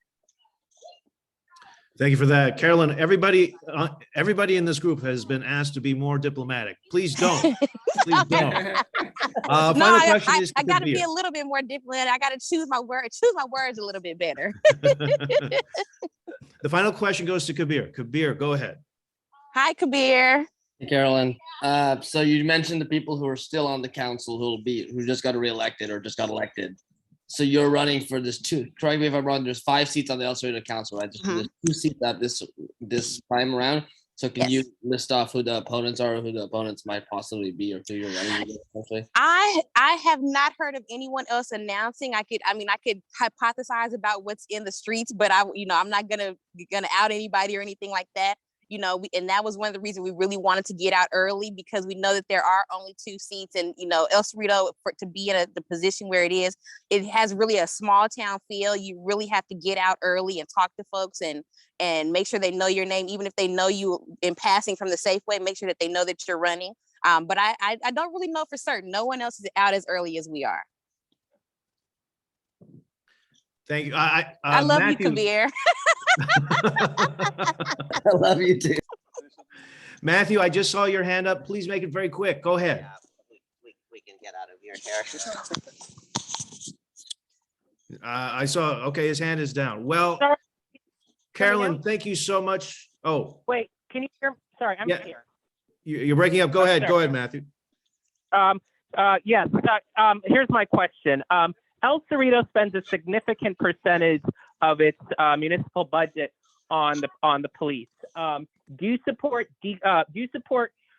reducing and reallocating the police department's budget to social services such as affordable housing? And if so, by how much? Yes. So and the reason that in my platform it's called public safety is my belief on public safety and the police is this. I learned this in the WCC USD campaign, that there are so many folks, especially folks in particular areas of our community, that as soon as they hear the word safety, they think police. So for me, I think that public safety, when it comes to public safety, police should be a part of the public safety plan. They should not be the plan. And so what I would love to do would be to listen to the community a lot more. You know, El Cerrito has a lot of different aspects in a place like a Richmond or an Oakland or even an Emeryville or a San Pablo, but really listening to the community and finding out what their priorities are and where those different percentages and amounts should be going. But definitely, I do believe in redefining that public safety so we can have a true conversation about where the police fit into that. Just to get back to my specific question, do you support reallocating money from the police department to social services instead? I support changing or restructuring of the percentages of where all the public safety money goes. Yes. All right. All right. Thank you so much, Carolyn. Thank you.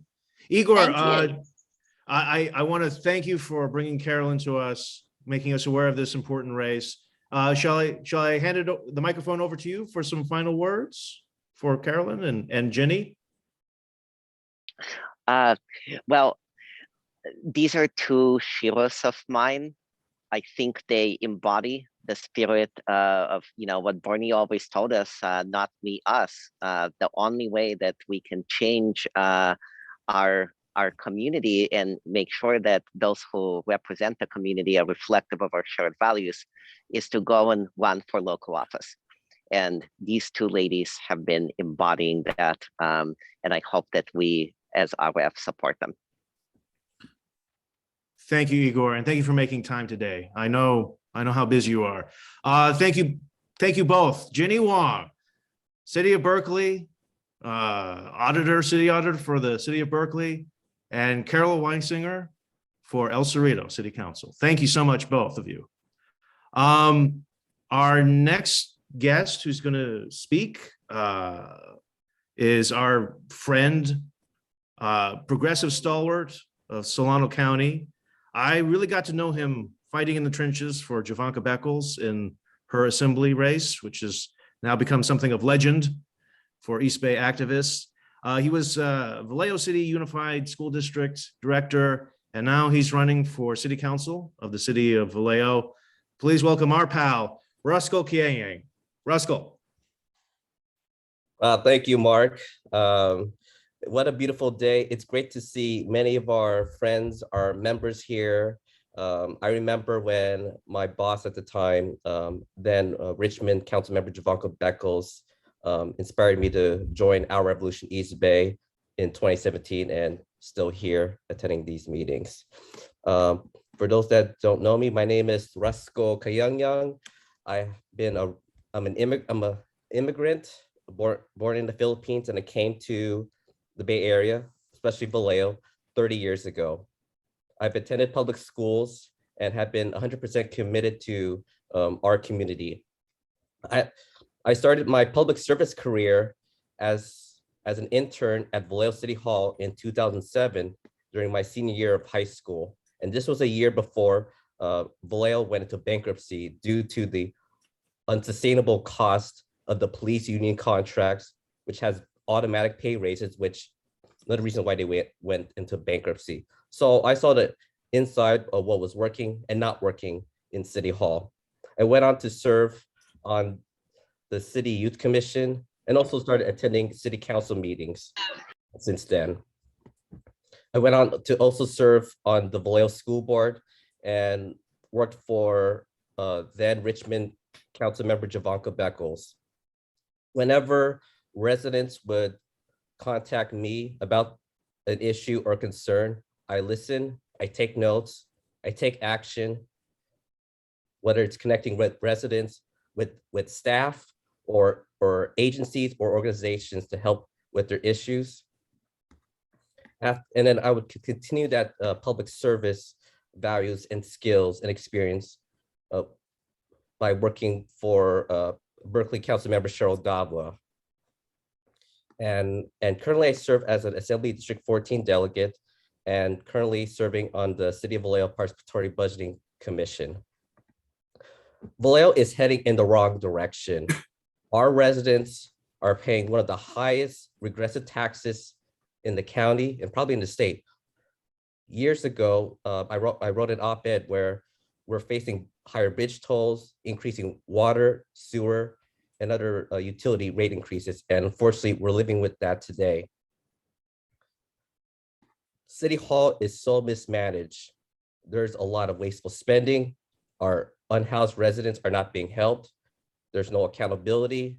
For example, the city bought an $800,000 house next to a water treatment plant using our water billing money, but it cannot be used to help the homeless. It's only going to be used just for city staff. And after they bought the house without an appraisal, it's just sitting there doing nothing. So that is wasteful spending. So we got to stop wasteful spending and invest the money into our community to fix our streets and bring services to residents who in underserved neighborhoods. You may have heard in the news recently that our residents are now filling potholes on their own when unfortunately the city is not doing its job. That needs to be addressed. We got to fix our streets and make it safe for everyone. We also have to audit every city department to address the litany of complaints and be more responsive to residents. We need to create the office of the city auditor, and I'm happy to connect with city auditor Jenny Wong to learn best practices, and that's something I could fight to on city council to introduce such legislation to finally clean up the mess at Vallejo City Hall. We also have to hold the police department accountable and not reward them with a fancy waterfront police building that the city is considering applying a $30 million loan recently, which we cannot afford. We're on the verge of bankruptcy with 50 lawsuits against the city, especially with police misconduct. And we must work with the county and state to intervene and support our unhoused residents into permanent housing with services.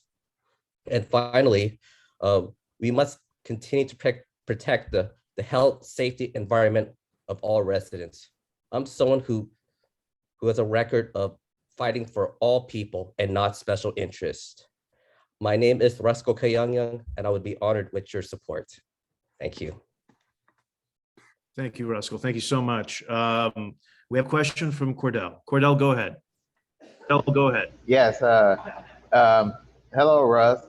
Hi, Cordell. Hi, Cordell. Well, you just lead me to the question I was going to ask about mismanagement. So I know this is going to sound like a rhetorical question, but is the city of Vallejo thinking about like doing like some sort of like a class and comp study? Because, and the reason I say that is because I looked at other cities and they have done this this task. So the question is you think Vallejo would be interested in doing that, some sort of like an analysis, you know, how department managers or vice versa will be, you know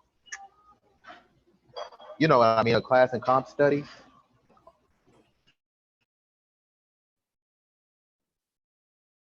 Oh, Derek, can you hear me? Yeah. Yes. Yeah. So I hope so, because the city has yet to put it on the agenda. Like at this last council meeting, I usually speak at the council meetings on every other Tuesday night since I've been going to them since 2007, and I've yet to sit. I remember a council meeting 10 years ago where, when it came to police officer pay and their upcoming contract, which would set their pay, they were comparing wealthy cities. They included Berkeley, Richmond, Palo Alto, but some of us in the community knew that we cannot afford that. But yet the council majority, which has historically been supported by the police unions, gave them a 6% raise during bankruptcy. And the result of that is the council had to close 2 fire stations the next year. This was in 2010, 2011. And Vallejo finally exited bankruptcy in 2011. And unfortunately, I'm very concerned, as many residents out here are, that if we continue business as usual and not have these hard discussions like a comp study and comparison, plus getting our house in order. Just recently, this interim city management put on the consent calendar a bunch of multi-million-dollar contracts without proper vetting. And they just put like 30 contracts on the consent calendar, which is unacceptable. And having worked for council members and knowing that, and working with them, we read everything. And if something does not feel right, we got to vote no. So that's something I'm going to champion, is a comparison study of cities. And I think historically Vallejo has been one of the top 10 cities in the state with highly compensated managers, which is, we cannot afford that. We're a working class city with a $100 million something general fund budget, but our roads are not getting fixed. The homeless are not being helped. It's total mismanagement all around, and money just being wasted left and right. So that's something I'm going to champion when on council, is to get these items on the agenda and try to get our house in order.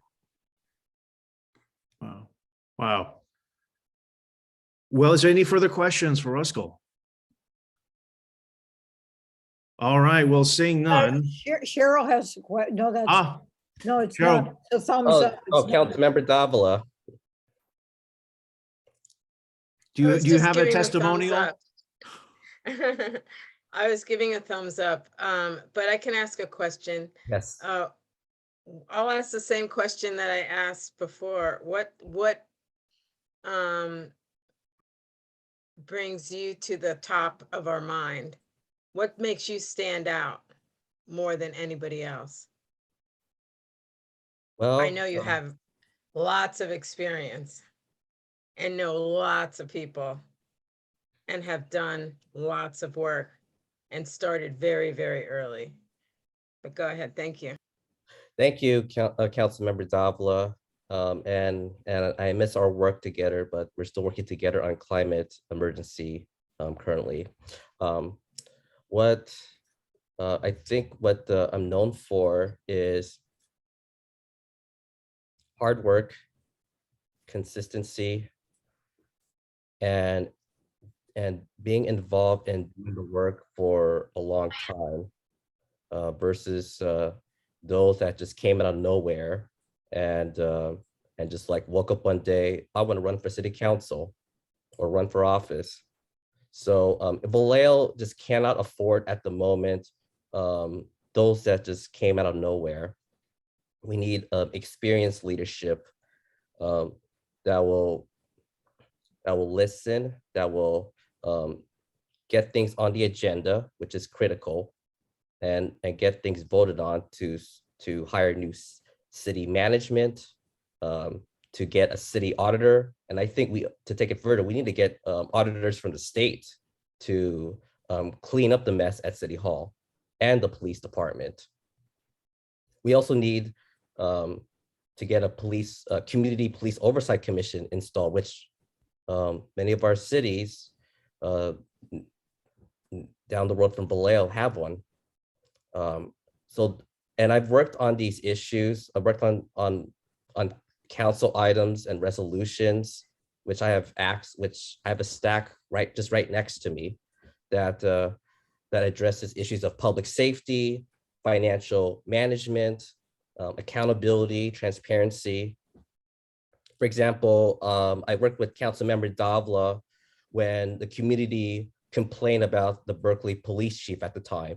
And that's why we worked together on a resolution to hold him accountable by doing a vote of no confidence in that police chief. And I remember working with Councilmember Javanka Beckles when the community complained about flarings and the fire department not doing its job to protect residents. We put on the agenda in 2018 a vote of no confidence in the fire chief. So it's holding people in power, especially highly paid managers like these, accountable. And that's something I'm willing to do. And when I was on the school board, knowing the history of that school district going into bankruptcy because of mismanagement and misuse of money, and seeing that again, seeing those patterns during my tenure, I had to vote no for the right reasons on wasting money. And I've been consistent in voting no on giving pay raises to management when we cannot pay our teachers a living wage. Great. Thank you, Councilmember Davila. And thank you, Ruskell. He's the man who does the reading, does the work, does the research. He's going to turn Solano progressive. He's going to be. Thank you so much, Ruskell Kianyang, running for Vallejo City Council. Thank you for being here. Thank you for your words. And it looks like we might be ending our meeting on time. No, Mark. Okay. Not finished. We finished one segment. Okay. Okay, so we have some people here who are going to give some reports. And before we do that, I just want to say, we want people to be voting on these candidates when we send the ballot out in a few days. And to vote, you need to go to our website. Matthew, maybe you could put in the URL for it so people can actually pay. It starts at $5 a year. And we do have a participation requirement also. And that is that in the past year, you've gone out with us tabling or door to door or this or that, or you've been to, 3 meetings. You've done something with us 3 times in the past year. And I think everybody here, or nearly anyhow, would meet that. Anyway, so please follow up on that. Matthew's just put it in. Because we want, it's not enough to just be here. We want people to vote. And then we want you to get out there and support the candidates to get endorsed. That's very crucial. Okay, so Carol, can I put in a plug for our tabling? absolutely. Come on out we're at the Grand Lake, we're at the Berkeley Farmers Market. It's great fun. You can be with your fellow progressives, reach out to the community. You'll be amazed the conversations that happen. You'll not feel alone. It'll be gratifying. You'll find out where the community is, what their issues are, what they're talking about. You learn so much, and you're going to be you'll be in a safe space where we all help each other. We all make sure we're all reinforced. So come on out, make the time in these upcoming weekends at the Grand Lake and Berkeley Farmers Market. We're out there, so come join us. And Temescal. Yes. And we're going to be adding locations in Contra Costa County very soon. Yeah, okay. So I just want to make people aware that they can vote, and this is how you go about doing it. Okay, so we have a couple more. Carol, should I speak about the ballot measure now? Well, can we let Igor go first? Igor wants to give an update about the Ukraine. And then Matthew, you can do that. And then I know you want to talk about our website. So that's the rest of the show, you guys. Go for it, Igor. So Carol, I don't see Igor in the Zoom. So I think we should go ahead. Oh, okay. Then Yeah. I think he'll probably pop back in. Anyway, Yeah. Go ahead, Matthew.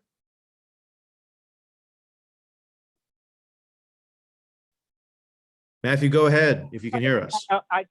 Yeah, I can hear it. Sorry about that.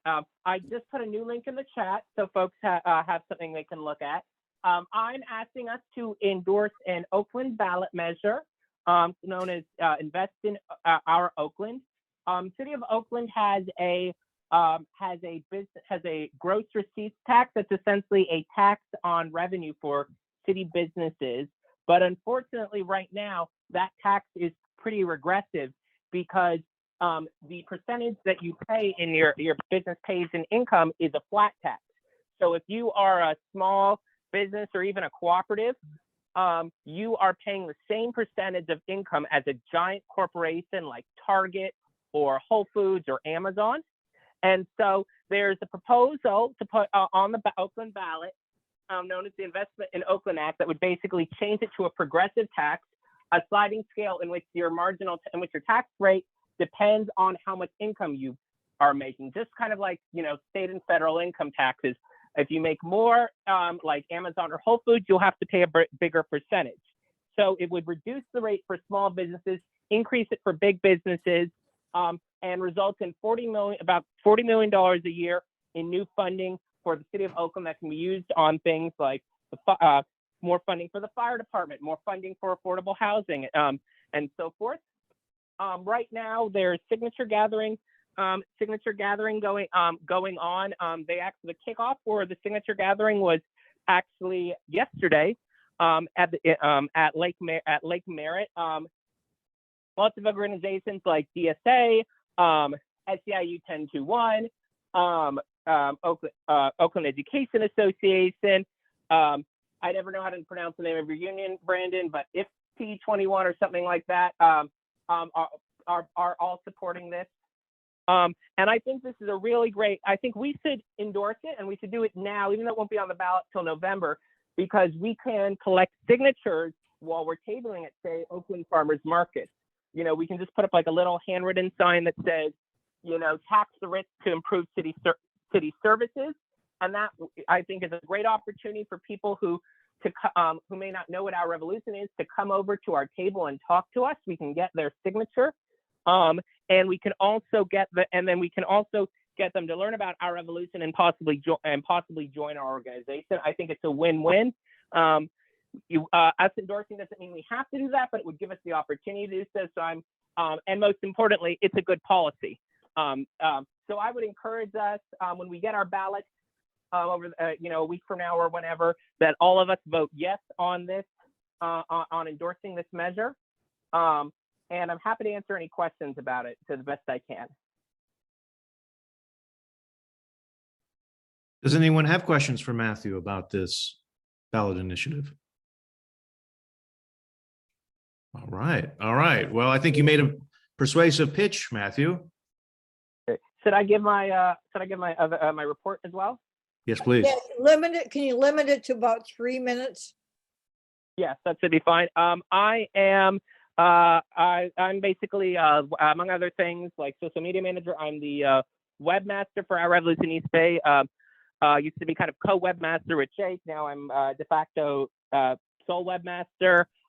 We just updated our website, particularly including our endorsements. So if you go to ourrevolutioneastbay.org/endorsements, you'll now see we've updated it to include our endorsements for the June 7th primary. So you can take a look at that and refer folks to that to make sure that they have all of our endorsements.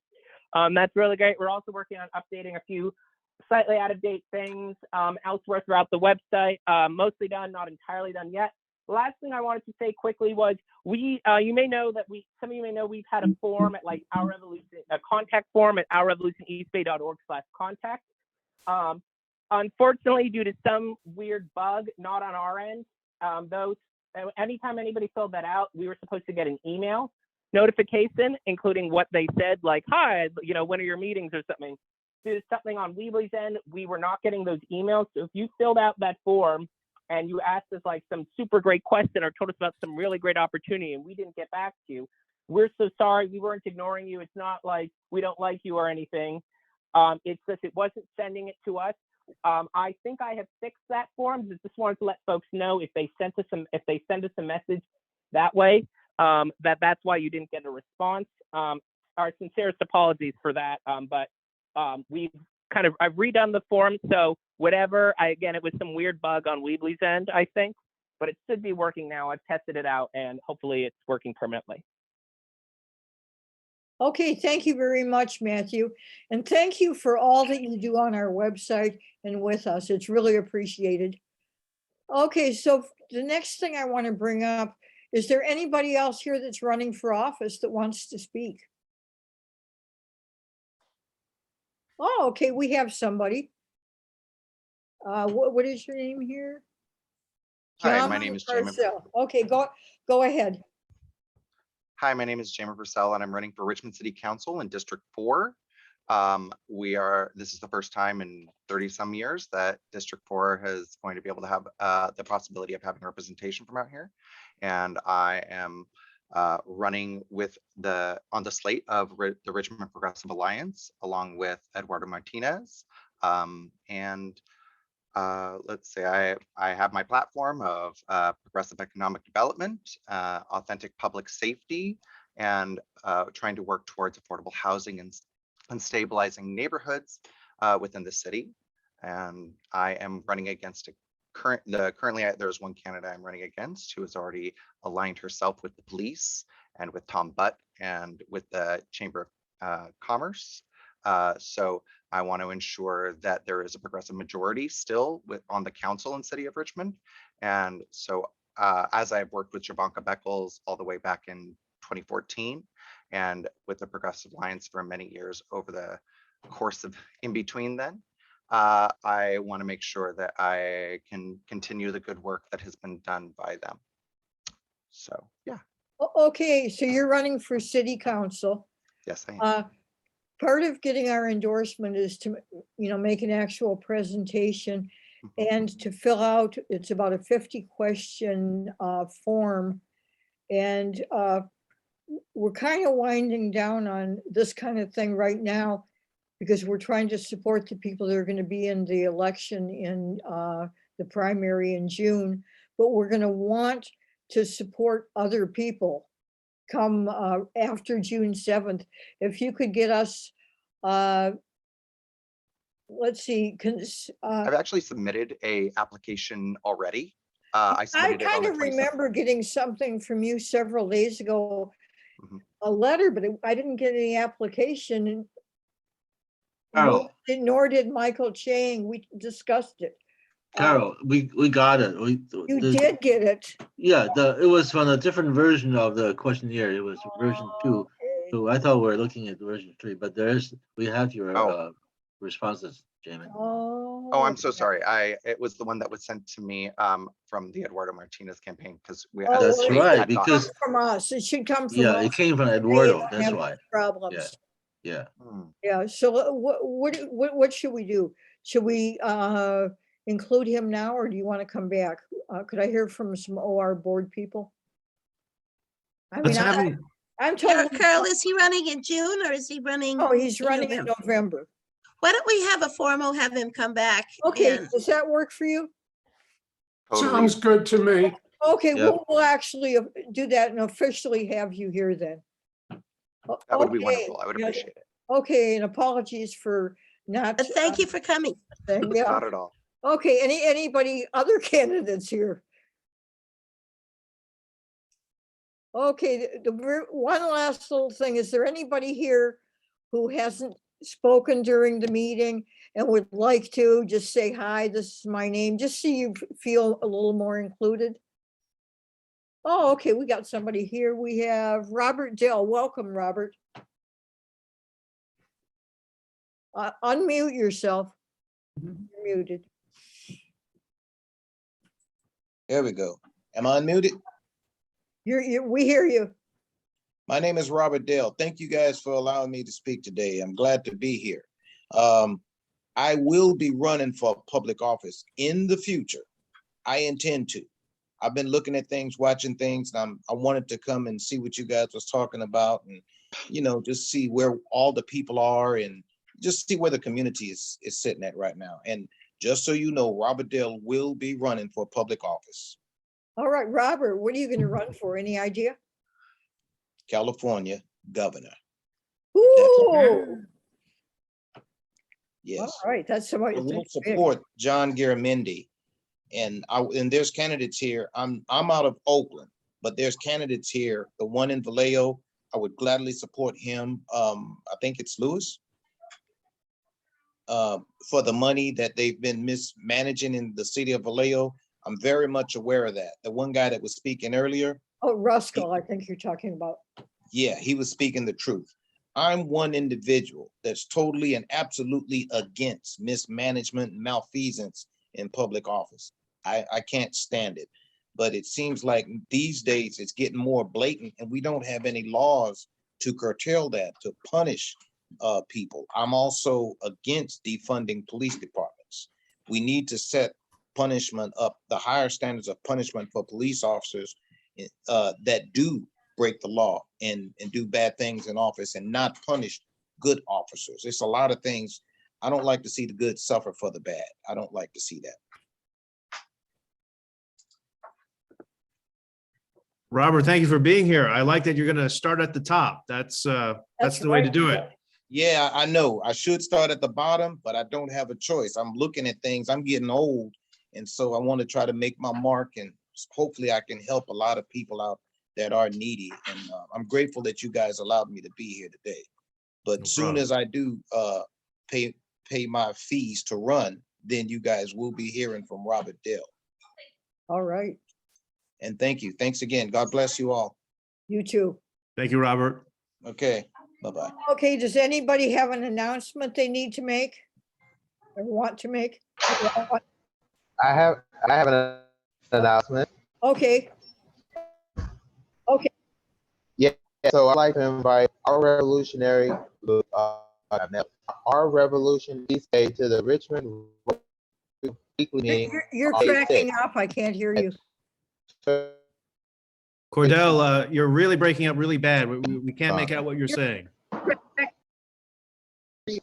Okay, can you hear me now? Yep. Yes. A little bit better, yeah? Yep. A little bit better, yeah. Thanks. Maybe we spoke too soon. Invited to the Cordell, your connection is really bad. Go ahead and put your statement in the chat if you could. Thank you, Cordell. Yeah, okay, let's, anybody else want to say anything? after Cordell puts his statement in, then I think that'll be it unless somebody else has something they need to say. Carol, I'll give the latest about the Green New Deal for the city of Richmond, the Green Blue New Deal for the city of Richmond put forward by the progressive majority. It is going to final ratification on Tuesday. And it's thanks to the Richmond Progressive Alliance. It's thanks to Eduardo, thanks to Gail McLaughlin, thanks to Claudia Jimenez, thanks to Melvin Willis, that this is definitely going to pass. And this is the most exciting piece of progressive environmental legislation in the Bay Area to happen. And from there, we hope that it's the first domino that will fall, and soon every city in the Bay Area will have its own Green New Deal that will be implementing, not just dusty climate action plans that collect dust on the shelf, but something that is actually worked on, that we actually see a difference in communities. And it's so exciting. And it's because of our Revolution East Bay and the workshops that it sponsored that this is happening. And so I want everyone to feel victorious and feel hope and feel happiness for the future that we're able to do this. This really shows that even though we know we can't have a Green New Deal on the federal level, we have to put this fight on the local level. And that's where we're going to win it. And that's where we are winning it. So thank you to all of you who've been part of that, part of this journey to make a Green New Deal on the local level happen. And with that, I see Sherry has her hand up. Sherry, go ahead.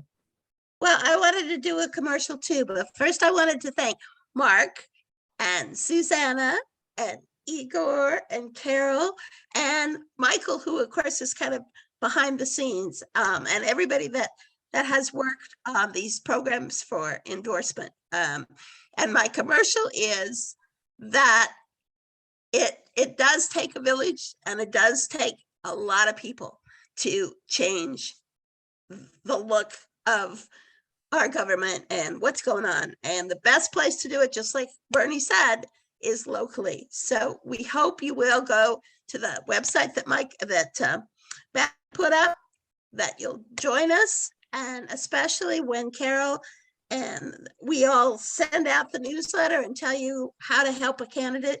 If any of the candidates you've been listening to for the last 3 meetings have resonated in your heart or your mind, if you will please come out and work for them, because we cannot do it without you. So that's my commercial. And I'd like to say it's not really working. You're hanging out with your fellow progressives and having fun too. Yes. And you're making a difference. Carol, just a footnote to a conversation I saw in the chat about a congressional candidate from a district in San Francisco who's been reaching out to us. That congressional district is under the purview of our friends, the San Francisco Berniecrats. So very unlikely that we'd be making an endorsement there. You know, it wouldn't be, it's not our territory, it's not our turf. So, you know, even if we wanted to, it's not kosher. So I just wanted to tell Tom that. Yeah, I think he's gone. Oh. But I'd also like to mention, and I know I mentioned it earlier, we originally were just OREB East Bay. We mostly endorsed here. The Contra Costa group endorsed in Contra Costa. We merged, so we're really doing endorsements in these 2 counties. And then there are occasional other people that are in another county, or most of their group territory is that, and they don't have any OR to represent them. So we're doing those case by case. But if you're somebody from a city where there already is an OR group, you need to work it out with them. We're not going to endorse. All right. Anything else, gang? You Well, guys this is are absolutely the best. 2 hours and 20 minutes. There's still people here. Oh my goodness. I have a question.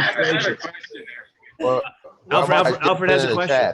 Yeah, the next first Sunday is May Day. Are we meeting at a regular time? Well, here's the thing. We've thought about that. And we've also thought about, would that be a day that we could have like that day or that weekend of action and go out and support people? That we don't know what we're going to do. And we're also planning on doing a special thing for the people running for mayor of Oakland. And we're not sure about that, but we want to, you know, get that stuff over the next month or so. you know, and then we'll probably not do anything in July. 4th of July is the day, 3rd of July would be our meeting day and people are not around, you know, so we pick up again in August and go back into endorsing people. Carol, real quick, Cordell has messaged me what he wanted to let us know. It's the Richmond Rotary Club meeting, which is happening May 6th at 12:30 at the Richmond Country Club. The city manager's office will present on the economic development plan. So it's an economic development lunch. It's $25. And so May 6th, Mhm. You guys got 12:30. that? Yes. Okay, Thank you, Cordell. okay, I think that's it. Okay. Now you I'm going to sing a guys. song. Now I'm going to sing a song and I want everyone to sing. No, I'm just teasing. Go ahead. Oh, okay, we'll see y'all out in the trenches, or we'll see you soon. Bye. Bye. Okay. Thank you, everybody. Bye, everybody. Bye-bye, everyone.